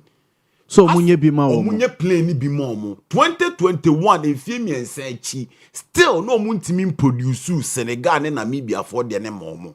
E na government agboja si na mo na omo kwa didi no mo maya yesan kan biem gum. Ukọ Senegal ne Namibia omo de sika akọ Czech Republic company no. So omunye plane mo omo up till now efie mi ensa omuntimi nye. Meanwhile, your Brazilian companies, your other companies are omubetimi aye the same thing. And then by force, I was here the call. So these are some of the reasons. Now we need ebe vindicate here. Look at the last paragraph. Okay, last paragraph. Now say this is not to say we don't need jets for our air force. We need them as urgently as possible, but in the process, it doesn't mean we should go and get something that is expensive, he added. Yeah. It's a minister, no. Obia or Nama Bontin Kasena. And way a governance Abuja. Or no, the ranking member. Adaklu MP. Yes. No, yeah, okay. Enti ye best share Ghana for NDC from day one. Yanka say ye kwakutu plane ama ye mampenya tenemu no enya de papa. Hadi kudienti ana ye kasa under the MPP ne say first one ebo no mo de GE no over 2.7 million euros more than the Nankrofo ayede akotono. Etosu biem. The other concern was that Namibia ne Senegal for the kind of musika akwa akoma company no a eye dan no obi a edi esika akoma na ontimi nye biem ye sign the sika foforo ye de ekoma no. So the NDC had a genuine concern. And you made an argument about the president took quite no after private jet. That is what President Mahama is seeking to avoid. Yeah, babe to about Ukrumano. Now, dear Bakupa, I a problem and a campaign promise for the NDC was that Kuma yeteno, ye mind penning for a dear sika basa. Wa brana timemu for no one the H-room. And a President Mahama says, Sasa noa, na binder the ni chanoa, mose enyesa papano, me ba min beam. John Mahama demonstrating it clearly in all his endeavors that he is living a life that is completely different from President Akufo-Addo. So, Ibrahim Mahama private jet. I'm driving towards there. Okay. From one, President Mahama Ebano over 123 ministers. Is that true or false? No, yes. And or say 58 ministers, meaning that sika near the bo and penny for na ho ban a dosu inti enye de yente so ebiem before saying DC babebe near chiche coupons higher friend is fuel coupons into openyi bia or Ghana no how ye minister or ye MC or ye DC so ko filling station bia no kuta coupon and as a cheat out the top petrol free. And I'm say John Mahama cassette o nim say ya de say o manti. And a President Mahama say de e no susu fio. E biem na ban adwuma e 4 core offices or mo ahwe DSTV. President Mahama say it is a cost to the state. It ni nyina mai de me ye fio. It is all President Mahama suni ne ban ni nyina ade bia deliberately ebebo man ne ka no on peso obeye. Enti president tu kwan. And the new plane or mind you, ye kofa plane na nka just ye rent. Se President Mahama tu kwan just enke die sika ekoko high plane bi ye de ema no. And the new obi. And the new ane se fako neto petrol ye de egum. You can make arguments that because se new ane di plane na man ninti ebetimi a compromise the president no. These are arguments that we can associate with. But so what the President Mahama Suban we kokotu to President Akufo-Addo ho dia, we in the NDC will not agree because na Akufo-Addo say sika no e den na offer plane na say 1 hour utia over 18,000 euros. Do you know 18,000 euros as we convert it into Ghana cedis? See a 4 euro no 10 cedis square approximately 1.8 billion. Now as a president kofa plane near see 1 hour bia utia approximately 1.8 billion ayasem papa. Ayasem papa and mebunu ne go streets a yenya nwumanya no. Kuma na debia ni edum light no.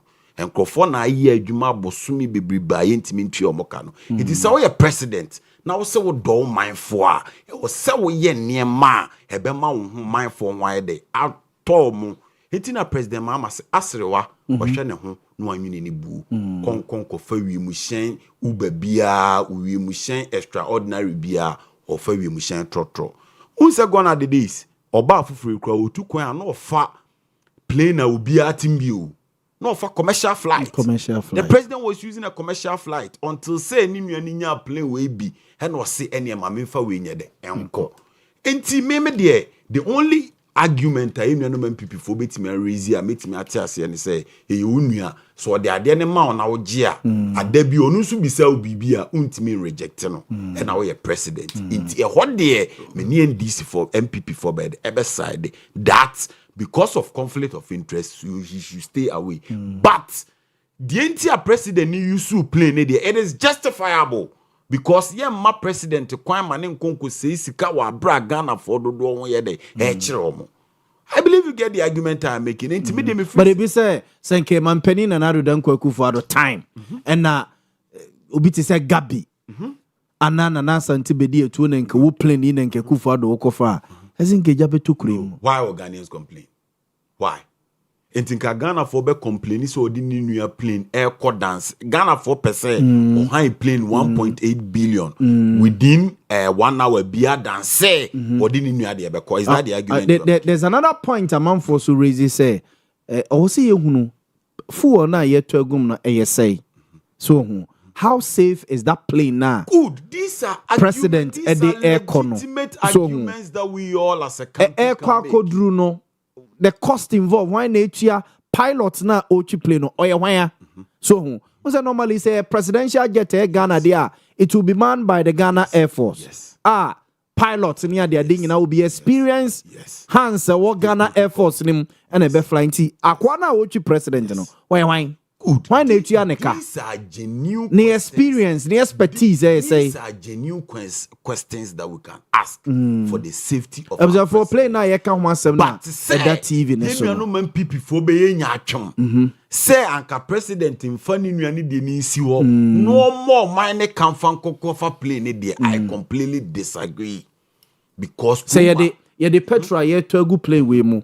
Ebe toto. This president na okache say oko South Korea no pay ni video back wa. Okay. Your boy say it took him 2 days. Good.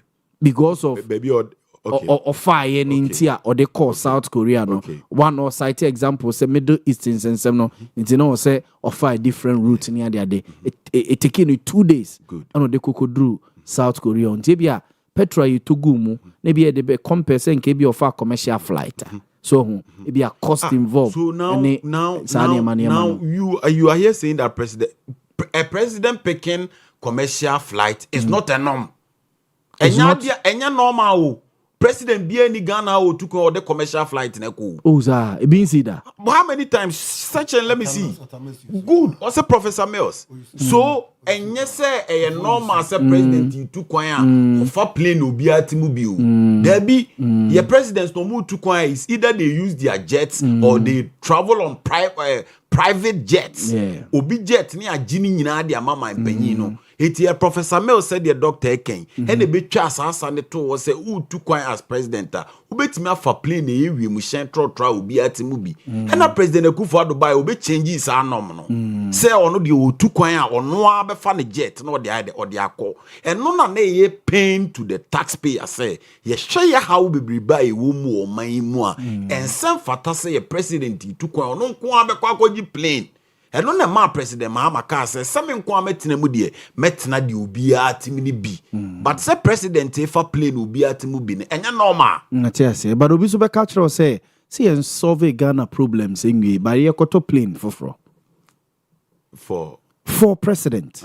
Ye solve Ghana problems ingwe. What am I say? But then you see there was that argument and them rebi na man for yes skunkwalati diase we say wo crack ka obi ayenya edrom fa ngono na that discussion abapen just as no ojitum say discussions we nyina abapen so discussions na man for ni nyina was because in 2023 the hardships on Ghanaian was too much. Okay. Hey, 2023 Ghana ni ko send this come and about school cry just go to electronic level. Ni share say president wo first ka to plane. As of 2023 inflation was 54%. There was a probability that there is a 54% probability that one we ever sound ya ma kwa na first ka to plane. there was a COVID-19 levy. Man for a crowd, money from on bano. This year the COVID-19 levy, not to so many panitia. The DNA Yakran said there was the introduction of the domestic debt exchange program. I will be on only the sika kwako ba buying besiana buying is one timintia. Na se wo me de misika bro na wo so ntimintua na me hia wa no pa na wo ti wo ba mu ko adwuma mani beje. You see, so baby and ye wono. Enti se baby asise kura ye ba no. Ye krampo ye nka asise bibia ye from enti ne ye kwa koto play no. And Amakacho said already NDC is not against the purchasing of a plane. But one, we were against the company they were buying from, and two, we were against the cost. Okay. It is a Kenyan number people for buying a sabren and a 14 million. Omutimi kaya maybe who said then about 12 million. And Omujai company no more cotton or no cotton or company for. I believe that the ministers or the NDC would have supported it. But yen show as minority or parliament a Ghana for to Abama say company and Namibia and Senegal for the musica comomo. Omutimi produce you also face kakomomo.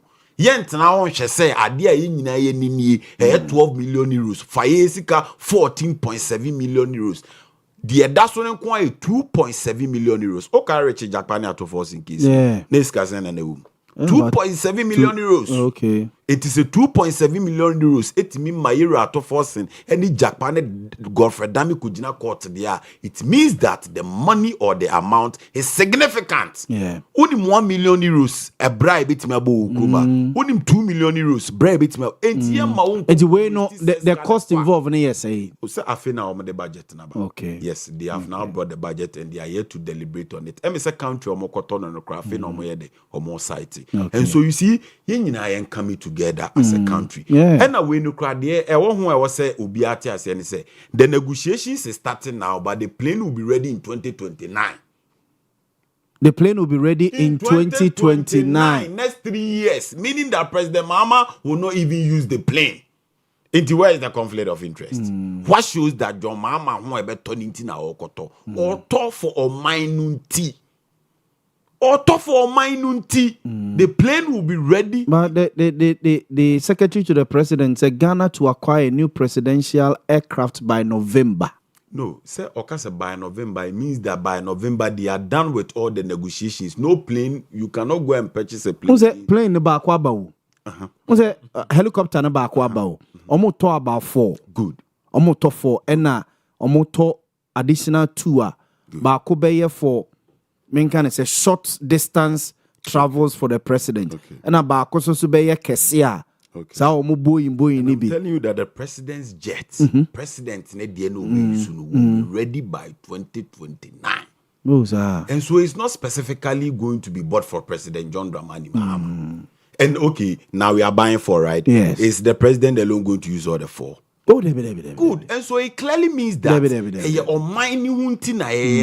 now how many times can he be a president in Australia? You understand? As a country, nobody was against the purchasing of the jet. And on a mama reasons in Tia, na NDC Sabre, na ye Kasano. To because NDC and Puff Mamam for some of the acquisition of presidential jet here politics and the reality is dawning on you. Only the okay. Based on the facts I've given you. Okay. Say into the TS and the Centosuma. Oh, me know yagene. So we be our dream heart of fun. No be out on 10 million. One quantity say a term of 15 million. Yeah. They toss me no company I would do Sika Kojan, Kukua de Sika Koyan Fama. And the other lady in Sika Koyan. And so we raise genuine what concerns. Yeah. I believe you get me. Sure. Let's check Ghana for. Say NDC are buying John Mahama, buying Enya buying Waba Udi Sika boom boom boom. John Mahama ni NDC shana and a ye yibu.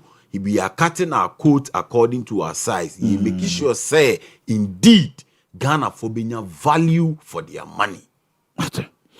The Justice Prempe the Ashanti Regional Communication Team of NDC. Mamen call Dr. Solomon Kwatin Fuko. Mamen for when to just say na yehwene mo se lawyer Kingsley Bonsutrichi, second vice chairman NPP Omenshia South baba kan ho na o se o meeting bi kakra bi with the Ashanti Regional Police Command ne police headquarters one mo na owia ne sa oba na ya traffic is it traffic e wukruma say enne no odwene ho a onti ase hu baby a traffic ne free ba nti ye hwe ne mo said lawyer e ba be kan ho na enkomo ya ye die ya plane be ba 2029. okay Boeing's new Air Force One delayed until 2029.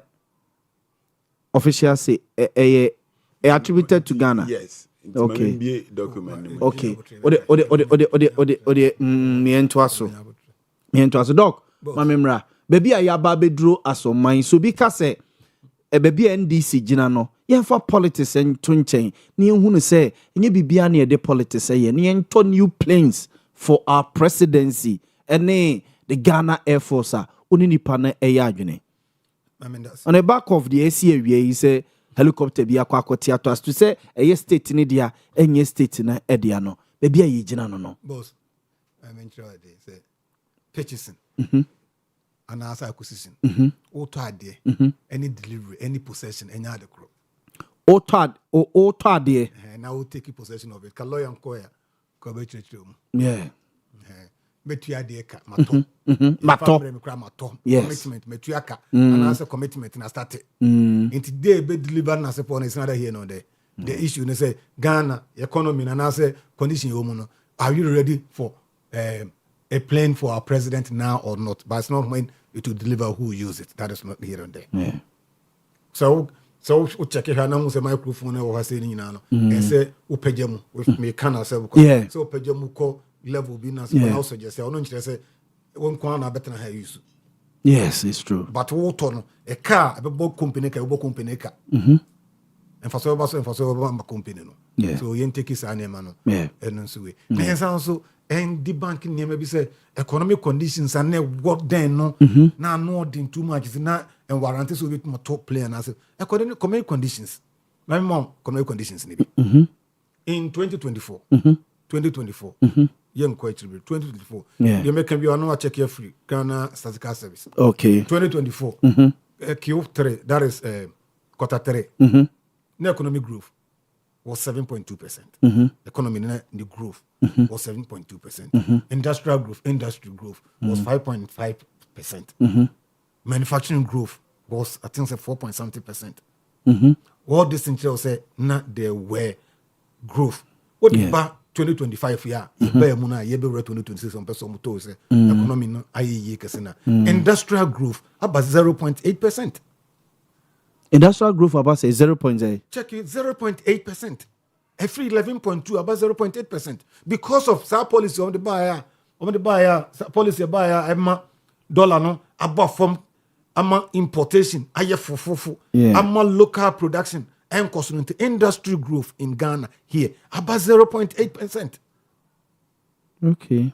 Ghana's Statistical Service home figures on go bet my bonus sample no. Okay. Industry growth compare me go the body me no just compare all the AI graph for the book big 2025 never compare 2024 quarter first quarter third quarter ni me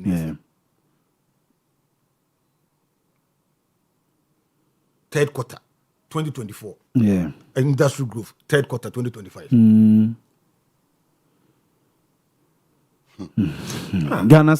Ghana's industrial sector in 2025 experienced volatile growth, starting strong with a 3.5. Industrial growth.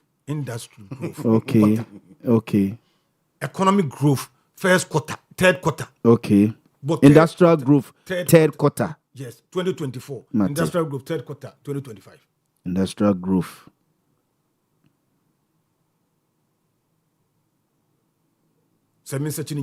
No, economic growth, also GDP growth, third quarter 2024, the third quarter 2025. Ghana's industrial sector saw a sharp slowdown in the third quarter of 2025 by growing by 0.8% year on year, down significantly. Good. Never compare 2024, the same year, the same quarter. 2024 was 11.2%. Yes, 11.4%. Yes. 11.4% in third quarter 2024. Yeah. Yeah. Oh, so third quarter 2024. Yeah. Industry. Yeah. I don't know the engine of Obia win. Yeah. 2024, no, I'm saying the economy in na industry growth was 11.4%. Yeah.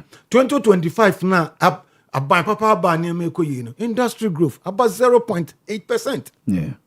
It tells you that the entire unemployment now I can see be around crack or like nipa 500,000 could years cause military police in this money behind. It tells you that her GDP growth third quarter third quarter the same two in another compare. Yeah. Was the total GDP grew third quarter. I finish 4 months. Quarter means 4 months. Quarter means 3 months. First quarter. Over 3 months, and now there argument for the whole year. So let him finish. I'll substantiate the argument. Mate. I finish 3 months, and now there argument. Figana, I need your mind. Dear A for their mind. Everyone say statistical service. Ghana Statistical Service. See third quarter 2025. Figure be maybe. Yes.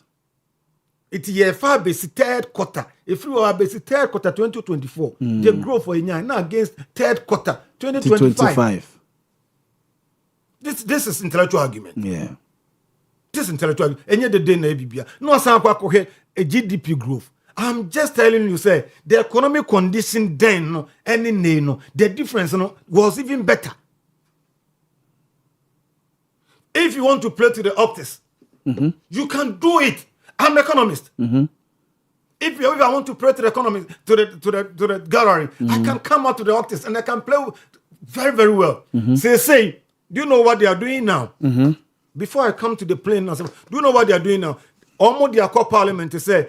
Import cover, 3.3 months, 3.7 months or something. Yeah, and about 5 point something. So see, how much cost the compensate 15 months import cover. We are aware about that. The import cover, I shall say, Sika, that's a idea. The toho, say in case I import no no costra near the best so you see the national. They play to the optics in the piano. Say. 15 months, the value, the amount, a quarter of, almost quarter, and now 1/3 of our GDP.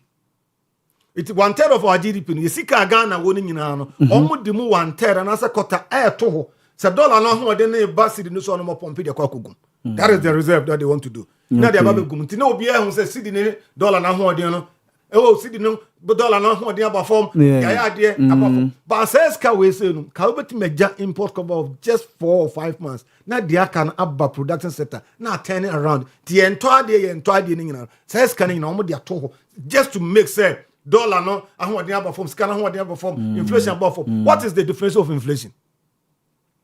Yes, more money chasing fewer goods. Yes. While as in book of the money, more money chasing fewer goods. Chasing fewer goods. See, more money no ya chem me 9 e the back to ko say ya mamon fa nye bibia. It more money no hefa. No money will be chasing the fewer goods until the better say inflation be perform. These are the optics. When we are simple economics, about me here amma obi otia bontin make say you are perform better. And insanity there this is the nation is ripe, it's ready for to purchase a plane.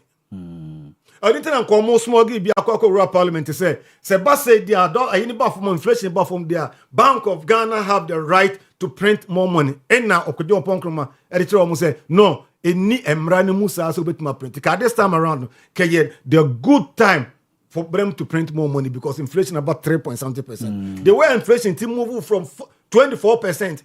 Etiba ya bedru 3.70%. Normal, some percent negative. A normal reduction concern by now a negative. Oh dear, I didn't say so. 1 month, if you 24, now about 14, now about 13, now about 12, now about 6. Yes, about 3 point something, about 3 point. Tibia AC ban. Yeah. Said no man the day bad there. Kebe do 3 point something from Keko negative. And I'm saying economics. What bet me be ha ma onkwara ni agi wo fie. What me be ha ma onkwara no wachire mu fie. The small salary that you get, with all respect, you see the word small. Or no, I won't know. I'll bet my toss a KFC na food. We are going to go. About the go. I'm not dying. We see no stop. Yeah. open so bit machire omo koma mo nyina akogina odan ho da bia say e dan na mi sie nyina kwa akotena mu tisi money de kura nya hwe achire omo koma me nagu ho and people will be happy about it. So you can choose any of them. Yeah.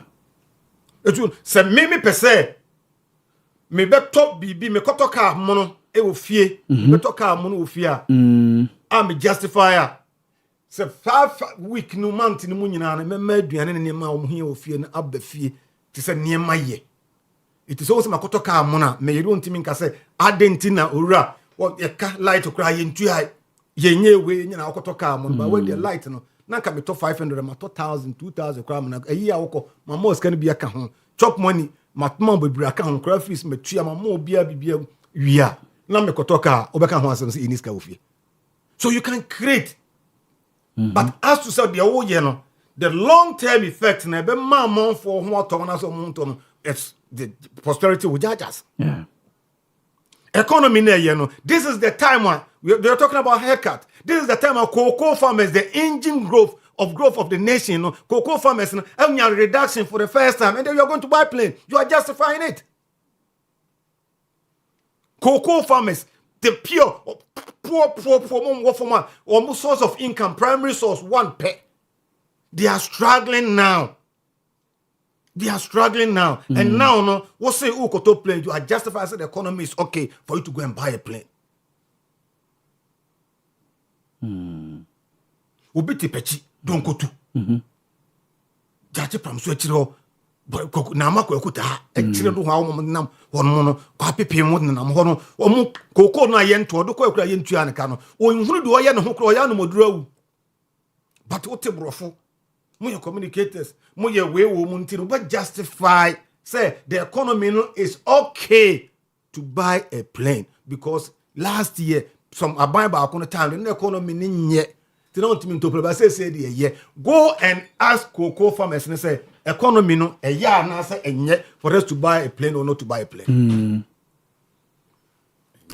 Okay. No me buso o pass but doc amount for so be ka say see intimi ntwen ma ye bibia me ye okay and sana so me chon me developer na ba me I will support the plane. But say we did not so kase. Then the economy wasn't okay. Yes. Supporting the plane, but now economy and the mama figures actually. Yes. Economy no is even junk now.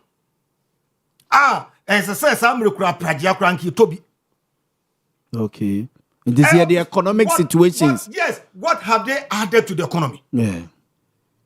Dollar about from say petrol you say. 12 cedis 40 almost something percent. A star, the star, yes. I want to be. But one more total answer for one. One could come those is another idea. I don't see no more argument on you today. What the point? Yeah, Matthias. So the economic side, no, nothing has changed. Nothing has improved. It has rather even deteriorated. Apart from some way I'm a dollar above for my way or no crano, na me can say Ghana, a free independence, but as 1992 ban. Ghana economy engine to the sense say ye that's so da sick bay. Yarabia choma e kan Ghana and Tina Bibiki to a choma American President Enra and Rich or catch say they should release whatever tons of petrol. Emra system. Yes, you did, and you say 5 weeks. You're now watching them. So many now watching back. Almost 40 years, dear be your reserve. Yes. Some critical reserve, some baby. Yes, about 100 years. 100 years, some 40 years. You know, so release some party be Quambra. Or can say France if one for a jet, a one worshipped and cock guide baby no motive. Almost no, not for now. Because all will be bro. Yeah, you will be David. 5 weeks in the term, how many weeks in it?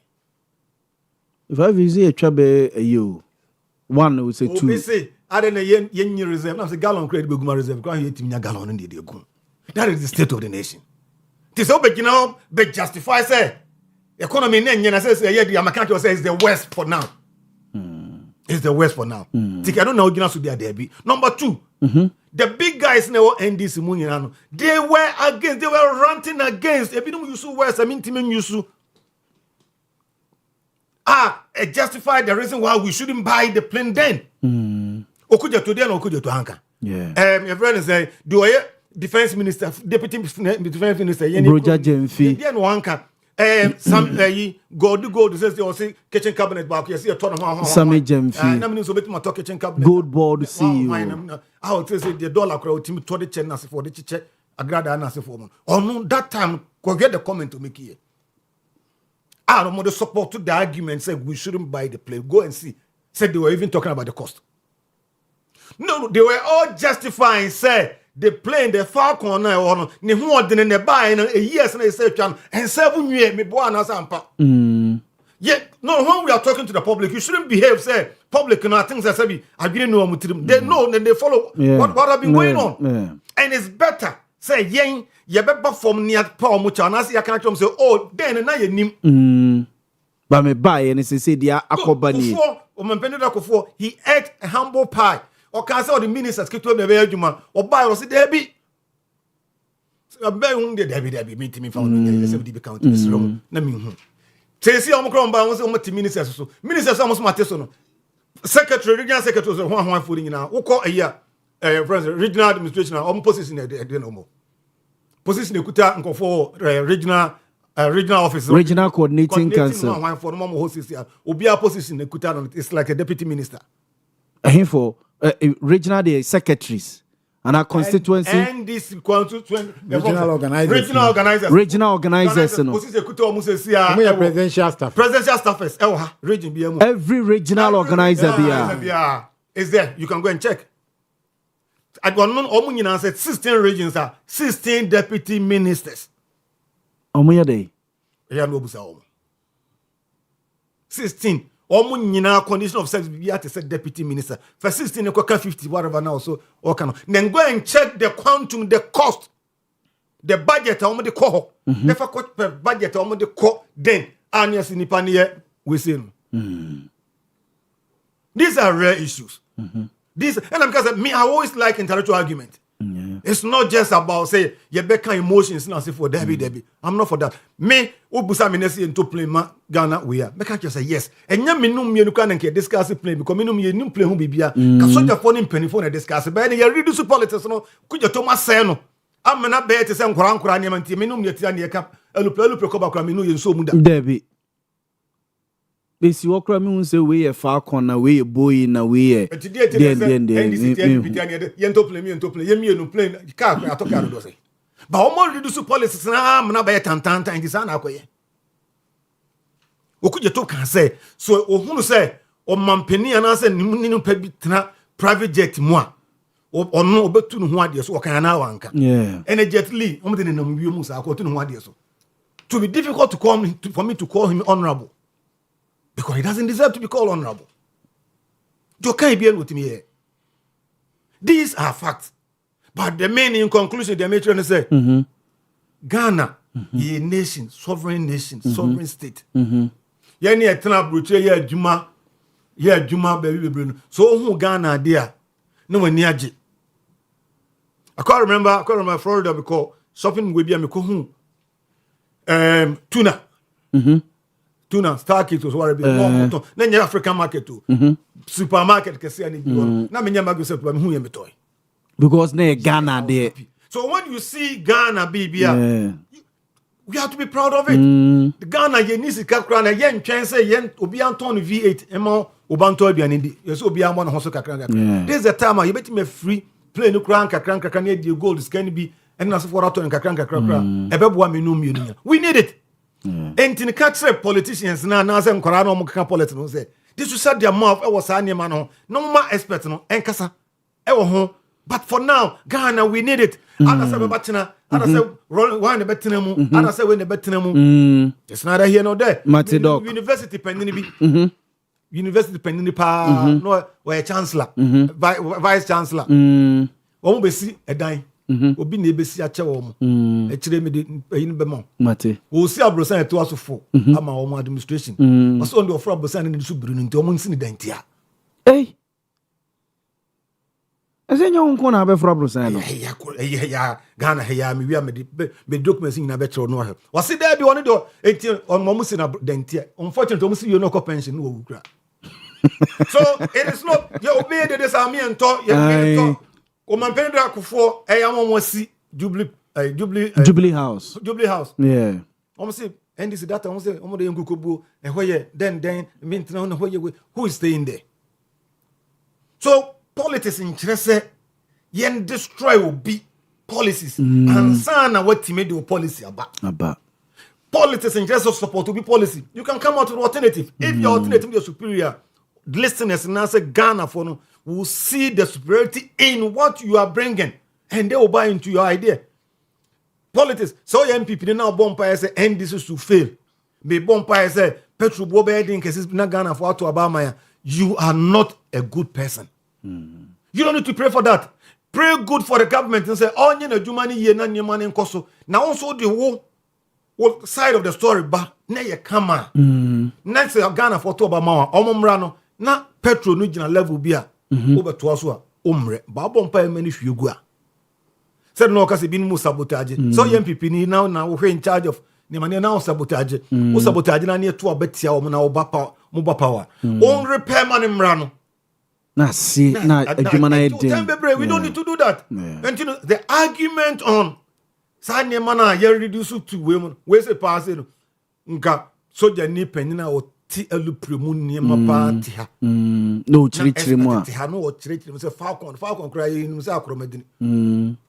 No chire mu ni ate ase ni say oh yes fine ni dia compare nye sadia e kadi onu ntuma ko anke grasafo da ko kan sadia o pechi say o beto lu play e dia ma o man pedina tin no hwe aduane a wodi a ne wo befu but e bia na justification for that. Yo, the Dr. Solomon, Justice. So there, Mr. Oh, Mama lawyer Akwaba. Lawyer Akwaba.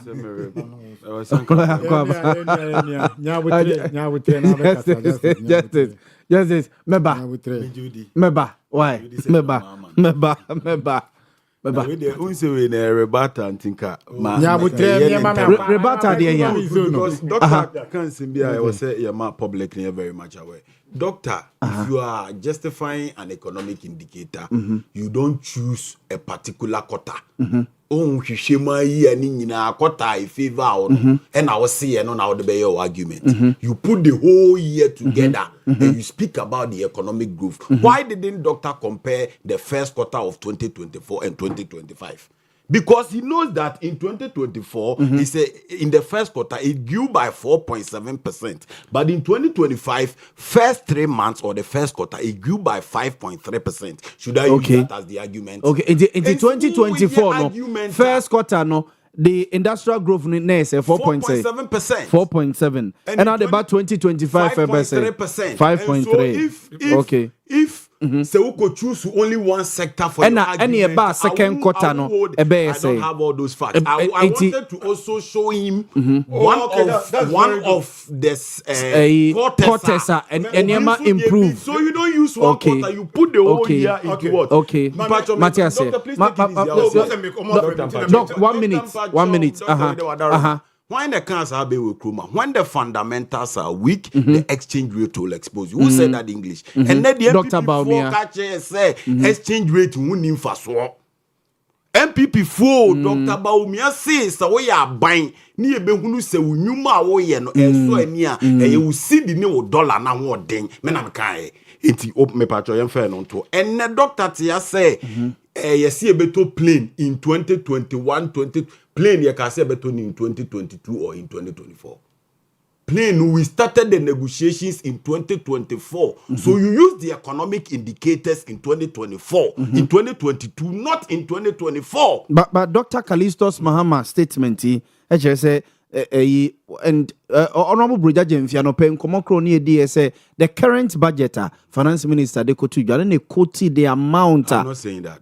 It means whatever and come on about private jets and started this year. Good. Into Dr. Kase. Or economic indicators via HS in fever and yet into new clients are buying a cocoto jet. Not Dr. Pesoche says so Kase Mampenia Kufu at the time, not the economy was very bad. Good. And he used the 2024 indicators, which is not what he's supposed to use because the plane. The 2024 indicator na oyusu ni third quarter na yemfa ne say Kufuado eja o mine wako So yes, that time no so na na see ekoto plane. Inti time na ye kwa koto plane no person will justify economy na. Who the year no a ye sha see ekoto plane no, which was in 2022. Look, because when you say economic indicators never exposing it clearly in 2022. That is why he's not speaking about them. Why is he not talking about our debt to our GDP? In 2024, you left out a debt of 69% to GDP. Today, the debt to GDP is 45%. You should talk about that as an economist. Interest rate around 30%. The interest rate is around 14 to 15%. Talk about these things. Mate Justice. Doc. Doc. Na me call lawyer ho. Me cram me consider terminals. On the so who is indicators on. Capture be out other so we use the beginning and how we use average and how we use the tail end.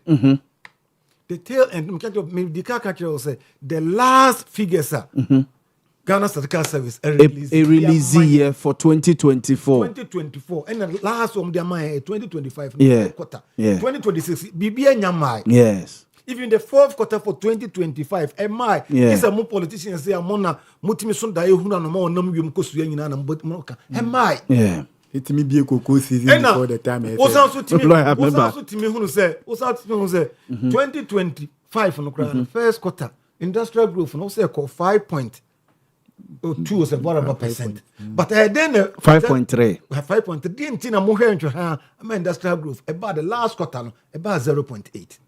Policy na mo dia ba na mo force $1 no mo mia ne kon. The negative effect in say industry local productivity no e dey come from this are simple thing en kokko ani e to de beye ayiye no kokko e to de beye ayiye no box back no eduru bi na 700 cedis ene akokko na about 300 and something Ghana ntum de dey say f amma ofasolo ye nkokko odom na se no ne de ne ye nto enti nipa of omoduma no yi omodi industrial growth agric sector anko these are policy negative effect on it. These are the things, basic things.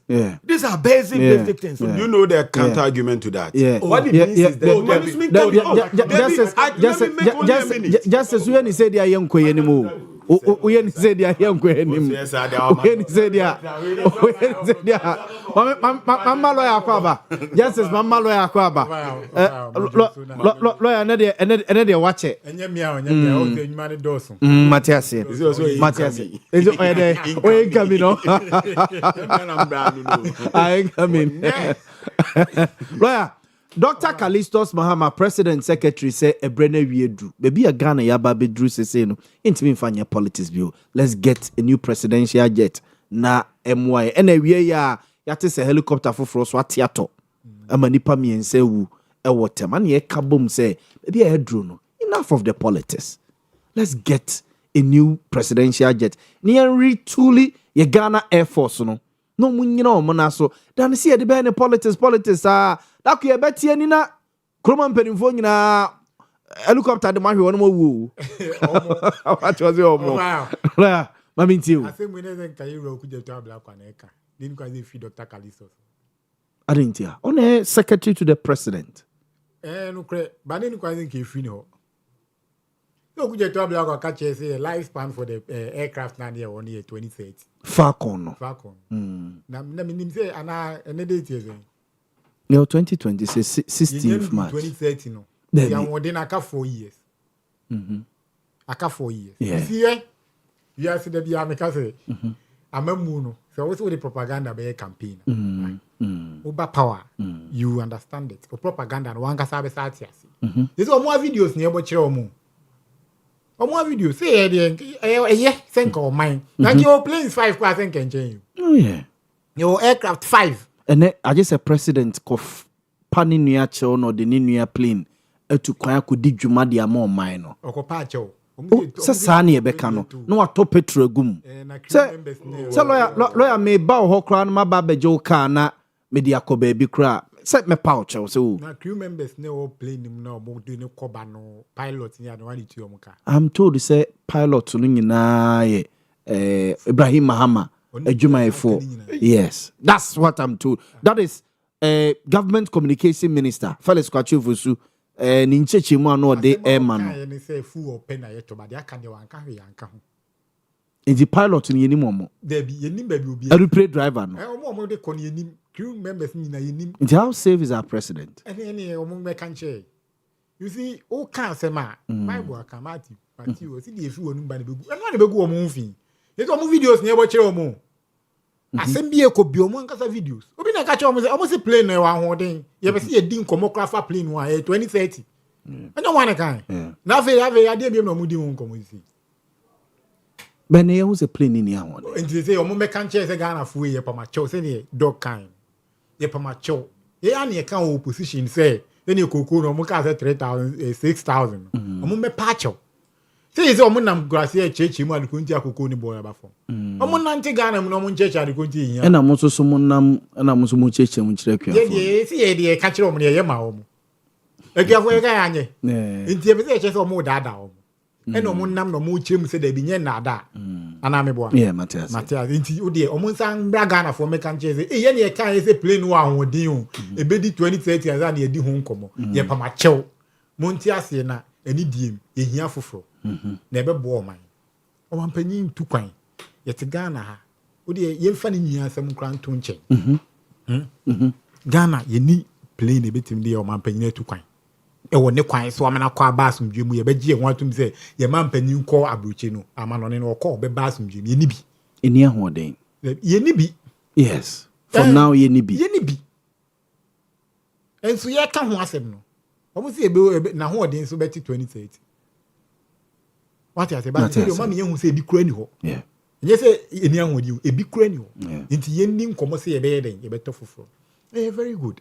Se bi wo hompo na ho oden ye di nkomo se ye beto foforo abeka ho kran keye na nkeye what you say ebi wo hompo ani ye di nkomo se ye be sa to foforo kran keye na enzo de o mu ti opposition o mu de o ma no kan nti aye den e say Dr. Callistus na e ko kan o mo ka say ho oden ale no ma me kan je say yin play foforo mi hwe ye ro ku je to abla ko interview busa ni play wasem na no dwom o ntimi ko ankasa and you see we are going to na no jom opposition yenya no documents o yes ma fa na nyina no obi me sure say na CIA documents na ebi on them na be go Twitter I have a chance on a document saying that this amount of money has been on the day of winning elections because Sam George Bejina everything radio so TV so ka say ya man phone ko jina airport nchichi ngofo ne mo transfer is kadia anya sa na ye di bu o man anya sa na ye bu o man.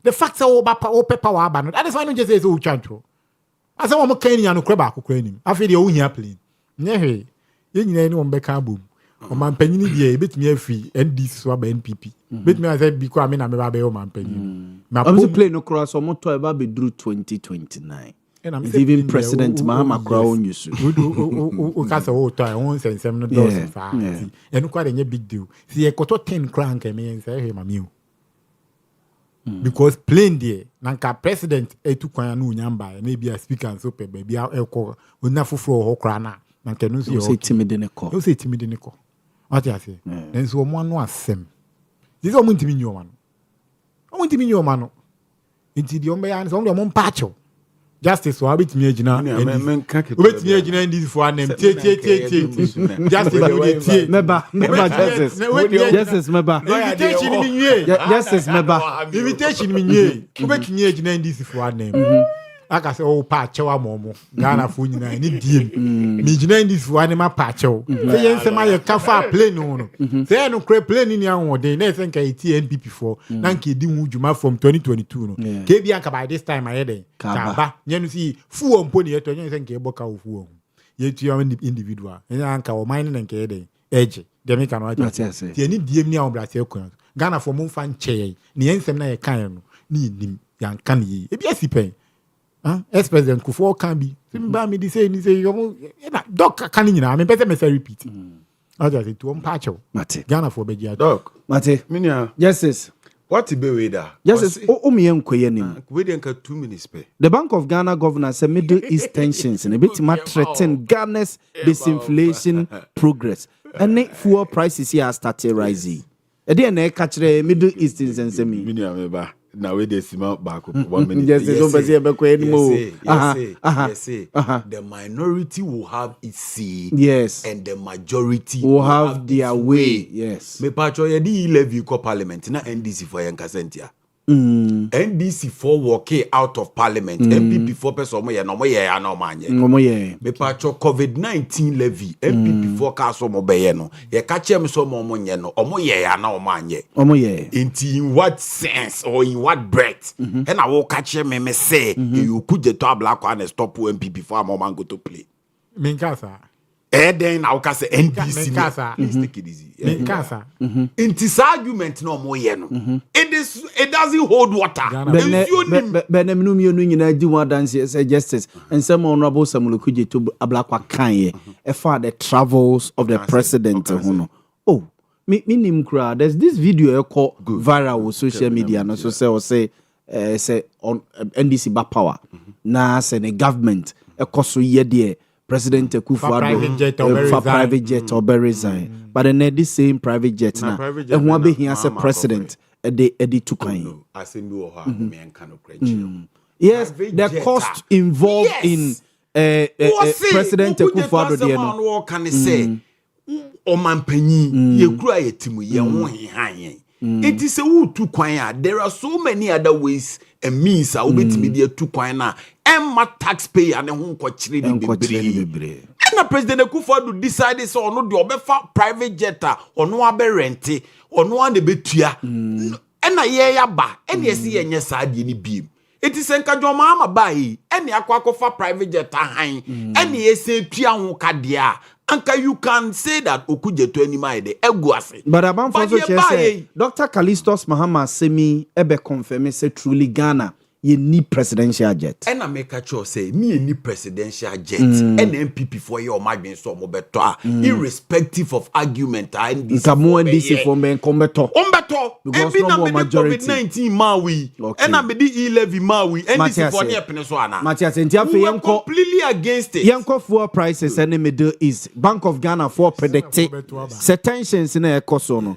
A bit to me a higher inflation no amaniema agency couple with fuel prices are ene yeda sorry are started rising or say yem sisiana yemo jo mama ni ndisi abaso because senka Ghana 40 asopem ena omanto abama NDC ene John Dramani Mahama anka fuel no nka MPP for na wo ho ena nka asemu esi wo Middle East ke beto fuel no more than 20 to 30 cedis. Ask me why. Good, because ni cedi no eni anwoden and you may determine prices. Ghana high one world price market. At the end, who could do minus one? Ne boy say, Udru ho we are, wo Ghana had no see this now. Who Timmy fan Kwaman on the one fan concoto oil. Tidi obey say, obesi so see this no, at the $4. Yeah, it is one pass me note here, MPP for job by Namayano. Not dollar and 40, we didn't find 15 cities. Yes, ye perceive a fair game, 15 Ghana cities. Young funny say, need 15 cities, and I see oil near $10,000. Timasi and I exchange with a 15 cities. And catch say, but we need $10,000 no, and Ghana and Kebeton 1.5 billion. Is it true or false? Yes, because of the exchange rate. And ne say, Sabot we no $10,000 ya. Ena munshishe ye penti. Any exchange rate swati about 10 to 11 cedis in T. Ghana nini here approximately 1.1 billion. Iti fane say what the 1.5 billion ako krani ma de abakru masa wo beton. Na me so me the 1.1 billion ako krani ma abakru masa me beton. De yen na ne bo bedin.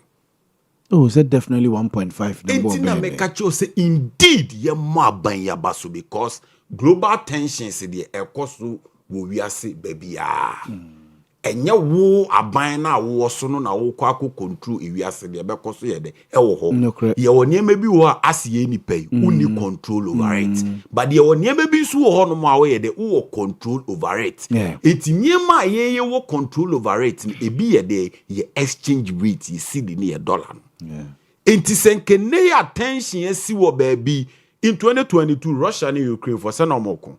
Let's do some analysis here. If you compare Russia and Ukraine, the oil they produce for the whole world is approximately 8%. Now, your Adibi a friend is OPEC. You're from Organization of Petroleum Exporting Countries. Yes. Yet it's our association in 1960. Look at the members of the country.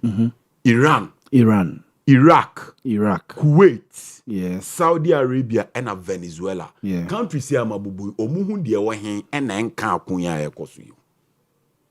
All the American embassies, I was Saudi Arabia, Iran for ne Bombay. All the American embassies, all Venezuela, America for ne Iran for ne Bombay. Yes. Into the chow ne say, the chow ne say, Sabe bien tokwane sino. They produce almost 40 to 45% of world crude. yes. Enti sentokwesi wa automatically at the end of the day ebe kosro as compared to Russia and Ukraine. There is something we call the Strait of Hormuz. Yeah, Strait of The Hormuz. Strait of Hormuz, over 20% of the world oil 30 passes crab. very well. 30% passes through. Say Papa ne the say Strait of 30% na fa hon on makwan ma ne fa ho bi. Enti senka ban we ya ma. Anyere ne ho anso ye sidi ni mu ama na enya anwoden ena nanka sidi ni da so ye 17 cities to say 2022 no a menu anka fu an ye beto no 20 to 22 to 25 cities because of the analysis I have done to show you A liter. because na meboa because the same poor exchange rate near 11 cities no ena ade na 12 to 13 cities Yes. enti senka exchange rate near 17 cities anka beto no say Kiabatoni say, ABM taxes. Ghana ni businessman bien one more or crap petrol fabricia or siseske good bottom de quabruchi or transacti sicano electronically. Yeah. About boninti. Namosa the electronic levy. Good businesses kruma. E-levy. E-levy enenyamia dom ya say ye no so ide efiho. COVID-19 levy all foreign transactions nebida so. Enti businessman bia no kwako kane niam efra bruchi aba no betua cover tax. It imagine senke 17 cedis as your exchange rate any egusu tua electronic levy any egusu tua COVID-19 levy na de nwanwa kran se na interest rate and over 30%. Most of the oil marketing companies bosia no mo de ye adwuma Tinipa na kwaje bosen ne nsiwu ho ye 30% na taxes se gunu so a ofi se petrol no 1 liter ke beto ne sei intermediate de meka nyina ne se aban abon ho moden se obae no watimi stabilize your currency no enti se ne ade ne bo koso wiase se de kra enam se ye sidi no ahoden ti emfa nsunsu aso boni bebre nya de emre Ghana fo eno ne frɛ ne se amamuo eno ne frɛ ne se amamuo because every day there are external factors that can affect your economy. But there will control over no. Also making sure so what she said there be a problem be bar and for or how near the emerald. The last thing is about remittances. Steady. Now good news be man from the presidency, but today we a minute. Security. Yes, presidency the statement about. Yes, 200% from 20,000 to 40,000. President John Dramani Mahama has held a high-level meeting with heads of security agencies and Minister for Interior and Acting Minister for Defense on the ongoing security services recruitment process.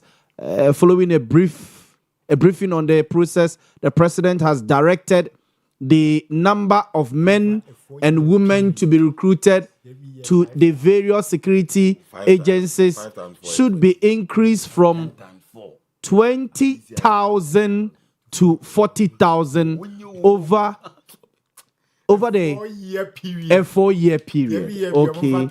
Okay. So how do you say yes? It's president and director said 4 years. 4 years. Now you say a year. Be our say 10,000. Okay. 5,000. But the 5,000 account. Okay. Last one on the. I know this. What here will be America. Oh yes. Ubibi wo Dubai. Ubibi wo UAE. But Ghana for year. Yeah, classmates in here they are money in Kasa. Ubibi wo Ukraine. Debi. Omo minimum nyina wo Dubai, Qatar. You go for Ukraine go school pa. Good. no cry no one argument. Yes, yes. For Ukraine no. For Ukraine nyina students. Yes. They do not bring in remittances. I'm first came from no, please take it easy. Money see the bride. Money see the bride. Initially, okay, say. Obia kwani mobia o Ukraine. Yes. Asabo kan. Yes. Initially. Yes. And also uni mobile ho. Yes. Students because and our asking students be in remittance. And so nyano kre. Mate. Some of the students do remittances good. Yes, so mucha job kakra won cheche dey be brebusia for. Mate ase. The American as of 2024, remittances say enko for mo ama no ne omode ne emebre o e contribute to 6% of Ghana's GDP. Inti Ghana for ayewo America and quiet approximately 240,000 Ghanaians. So uko you are United Arab Emirates, Dubai, Qatar, ni nkrunkru kanwa. Ghana for brought 10,000 to 50,000. Mate, Justice Medase. Remittances. Justice Medase. Ni ensure Russia. Medase. Lawyer, mame Emra. Fuel prices, any Bank of Ghana governor sema okay. So tensions, no, bitima high inflation, prices of goods and services. Now, Bank of Ghana governor, I don't know you to force your visa as my finance minister. Oh, Debbie. But I say a finance minister. Yes. I to force in Nayadi. Oh, Debbie said Bank of Ghana governor there core mandate to manage the city. By almost say ato is forcing. Bank of Ghana governor new. Almost say ato is forcing. They make an Matthias here. Now ato is forcing. Have a Bank of Ghana governor because as me a child. Ato forcing no one sustaining at the end. You see, sometimes as you know what I say, external forces and factors affecting the economy. Am I no your own say? Am I no your own say? Clearly, you to say external factors, some of these factors bit me affect the economy. Whether it being COVID, Russian, Ukraine war, Iran, American, a bit to me. They make an argument. Now, so uji tu musa there, then you make an argument say, and I'm saying the CD strength was unity. That's where I understand. Now they want Jimmy the Antum, who see a nyahe, intimi nyahe, because baby Russia and Ukraine won. A muchi bomba who cry metogana. What is a Cote d'Ivoire governor, Bank of Cote d'Ivoire governor Kabibi? Debbie. What is a Mali governor Kabibi? Debbie maintain. What is Liberia more there? Maintain. Nigeria as well. Maintain. Now we higher house. COVID by almost in that the Cote d'Ivoire African country. Maybe Allah Bisbaka say he's being proactive. You see, they're proactive. You see, they no more can. Yen said those factors can affect the economy. Yes. Into a munjin to muse. Some factors no affect during the era. And some money about the argument say, or my hero more ma see the nenya who didn't affect ye kese. When yes, a be affect ye. Ne mo me affect ye kese. Sanoka. Into a munjin to say effect in the ho. That new money de betimia. When you are ujitu musa on level ground na near argument na you say, okay, what jia to mudia then that's fine. Now oh dear, maybe our opposition was intimidatory. I feel like I catch Ghana for say betimia affect in any kese. Ghana 4% che say intimi affecting the manin sikra. Sana Ghana 4% che. Na lawyer ntesa. There be omo say etesa. Ye ne kan. E dey be affecting Ghana. There be e dey omo ne kan. Omo ko say Russia and Ukraine men Ghana. Bomb ni bi afa. Na America bomb ni bi afa. You are Ghana bi afa. Debbie. You run for ato bomb baba. Debbie. Omo to be ma. Obi antu bibi ama. They say omo jitum say bomb ni ha create me affect ana. Mujitum.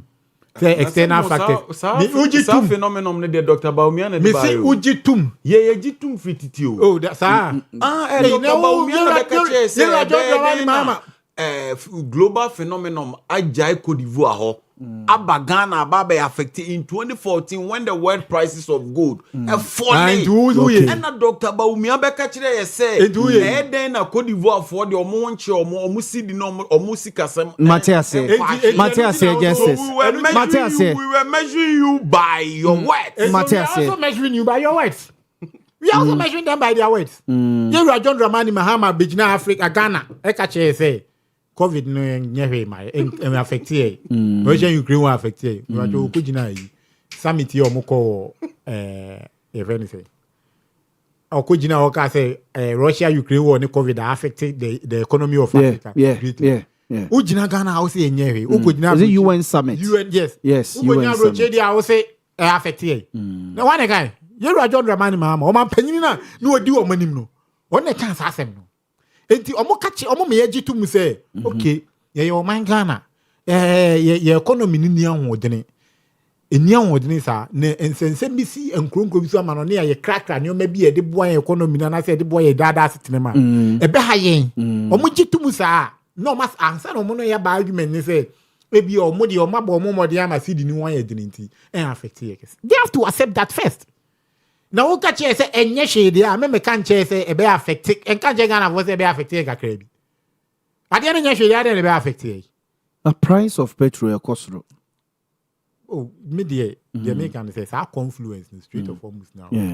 See the shortest distance yes every vessel be yes a bit more far on can say no say emfa ho na be fa longer distance my name for price of commodity ne calculation. Yes. The length distance no so be ababe ka ho no. To any ade o see nyina ye bomb pie fa ho no. Say me kwa anya na nyem pie but you just have to be proactive. Say lawyer o see ye bomb pie so no be Nyankopon fa ne nsanka Trump ne ho an makoma no mu ncha so. Issues of economy and these kind of things no. Me if you say pie no I don't believe in that. Eye nipa ane de akwa na o se yenye adwuma. You have to just be proactive. Ne enka no krenche yon. Yeah. I just say you kojina we bi ne bom. Ne say e bom ye ma asofo kojina ensuo bom pa say galamsey ngubu. Yeah, ensuo na ninte. E ba sa anya wa ma na ya ma. Bonko e ba sa na ya ma nyankopo aye de. Ayo to. Bo so we rade tini baby. Yes. What you say? Yes. O mo man chef ni bi e be ha me. Mate. Nipa ba ku mi miensa. Ake ko imagine boom no be so mo di wiase ye de etu ba bi ni kwan say to ko fa nyame be ma enyi enti omo argument na omo ye eye say obeka che say oh Ghana for say NPP for ka say COVID ni Russia Ukraine war high economy no e ya mpa o what you say na mom ye hyehyeye say ne be ya ye pensu idie American Iran war no high do what to say the Russian Ukraine war ni COVID ni ye de no that is fair enough. Omun argument ni free ho. Ye dey ka say dey no kroba you see ade o Ghana e ampa. Nti so man ka. Dey man ka dey so mo say ntimi affect ye. Nti mo ma Russia e American Iran wo me affect ye you. Debi mo fa international bia ma say two countries e konto kwa bia nu Ghana e mu tin say. Ah en debi mo nkasa. En affect ye. But almost started with the argument they say ye can say COVID ni ade na ha Ghana economy na ya nka ni yi kra what you say and some ma we can say ye boy home modern say Iran American war no en high bibri and do ye beti ase ye ni beti ase am no mo be ka che say o man ka de Montie ase debi almost say ntimi nye ye hwe but ye hwe so eni o mo nkyere kwan e fa so ye hwe o mo nkyere no petrol ni nyina ye ni nyina na ye koto petrol yo. O said ne ade first kwa no mo ni abro. Efu akwam so. O ni abre o mo ho. No mo ni abre o mo ho. Ye say dollar is 17. Say ni. O ko market o mo say na dollar no from kwa no. Say man ko mo nyanka dollar kwa gienya ne nam ne baby. O ko market see na wo videos ana. O ko market. E man prefer say dollar ne be kosoro. Ntimi nto egudem egufie egu shop nim. Sikani ni wonyoma ni yentimi nto ni man na nipa no ka chem se dollar o form na o kodwom no onya sika mfa mafia de no kwa akodi the end justify the means the end justifies the means enti se mimi baba inflation you say you see inflation argument kwa no me na tere bia me dwuma me nti ase ase obi a ye nyina ye tomo baako ase ye nyina ye to anwakro ase ye nyina han dan kro ase ye nyina no munsi okro enya sanity. What you say? But you see, governance there is about the collective good of the greater number of people. And it is no, what you want now feel say me talker, me to me fool. What you say? Me in fact trotro, me in fact taxi be new boat. Me go to fool na, and I'm say a fool boy from Nintin Makoto. Ma feel me tank. Ye two me. Me go to ma togu me came. Obu ono ma ye two me ye go to case came. Yes, it's true. You go to case game. It's true. Ebia ntumu no. Ade ba ko zo nje ntumu no ebia some time ago and to money 2 CDs and then to money 1 CD. But the bottom line is that better case came. Matthias. And no also more. Lawyer, my men must say.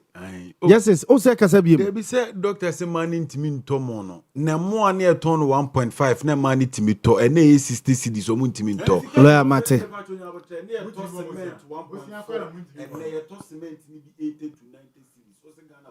Yes, it's me pacho. Me producer Kaguma Sum. Or Kaguma Sum say a time aso.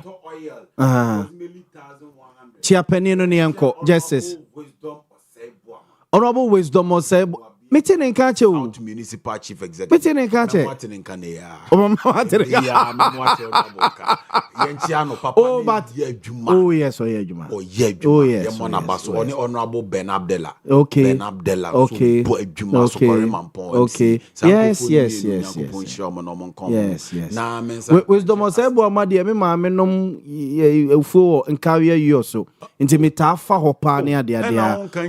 Or one person. Me usa many yana me pese me tie amam fon komo mu didi no form ansa na bia me be kebia ma ba be kebi. Oh yes, yeah, Juma na o sha dance atwuma ngo meja for ni difa me me fa you so say di or there me virtually 2 weeks bia me fa area drip machines no. Yes, need dedicated source of funding. It's true. No de wotimi fa kwan bi so man yes, drip yes, tie mo na baso Mate Ensancha chairman of Augustus Nana Kwesi Andrews the alcoholic regional chairman nyamisha Nana Kwesi o I was avoid the boss here say lawyer me that say wajin appointment justice oh no we any bra brain one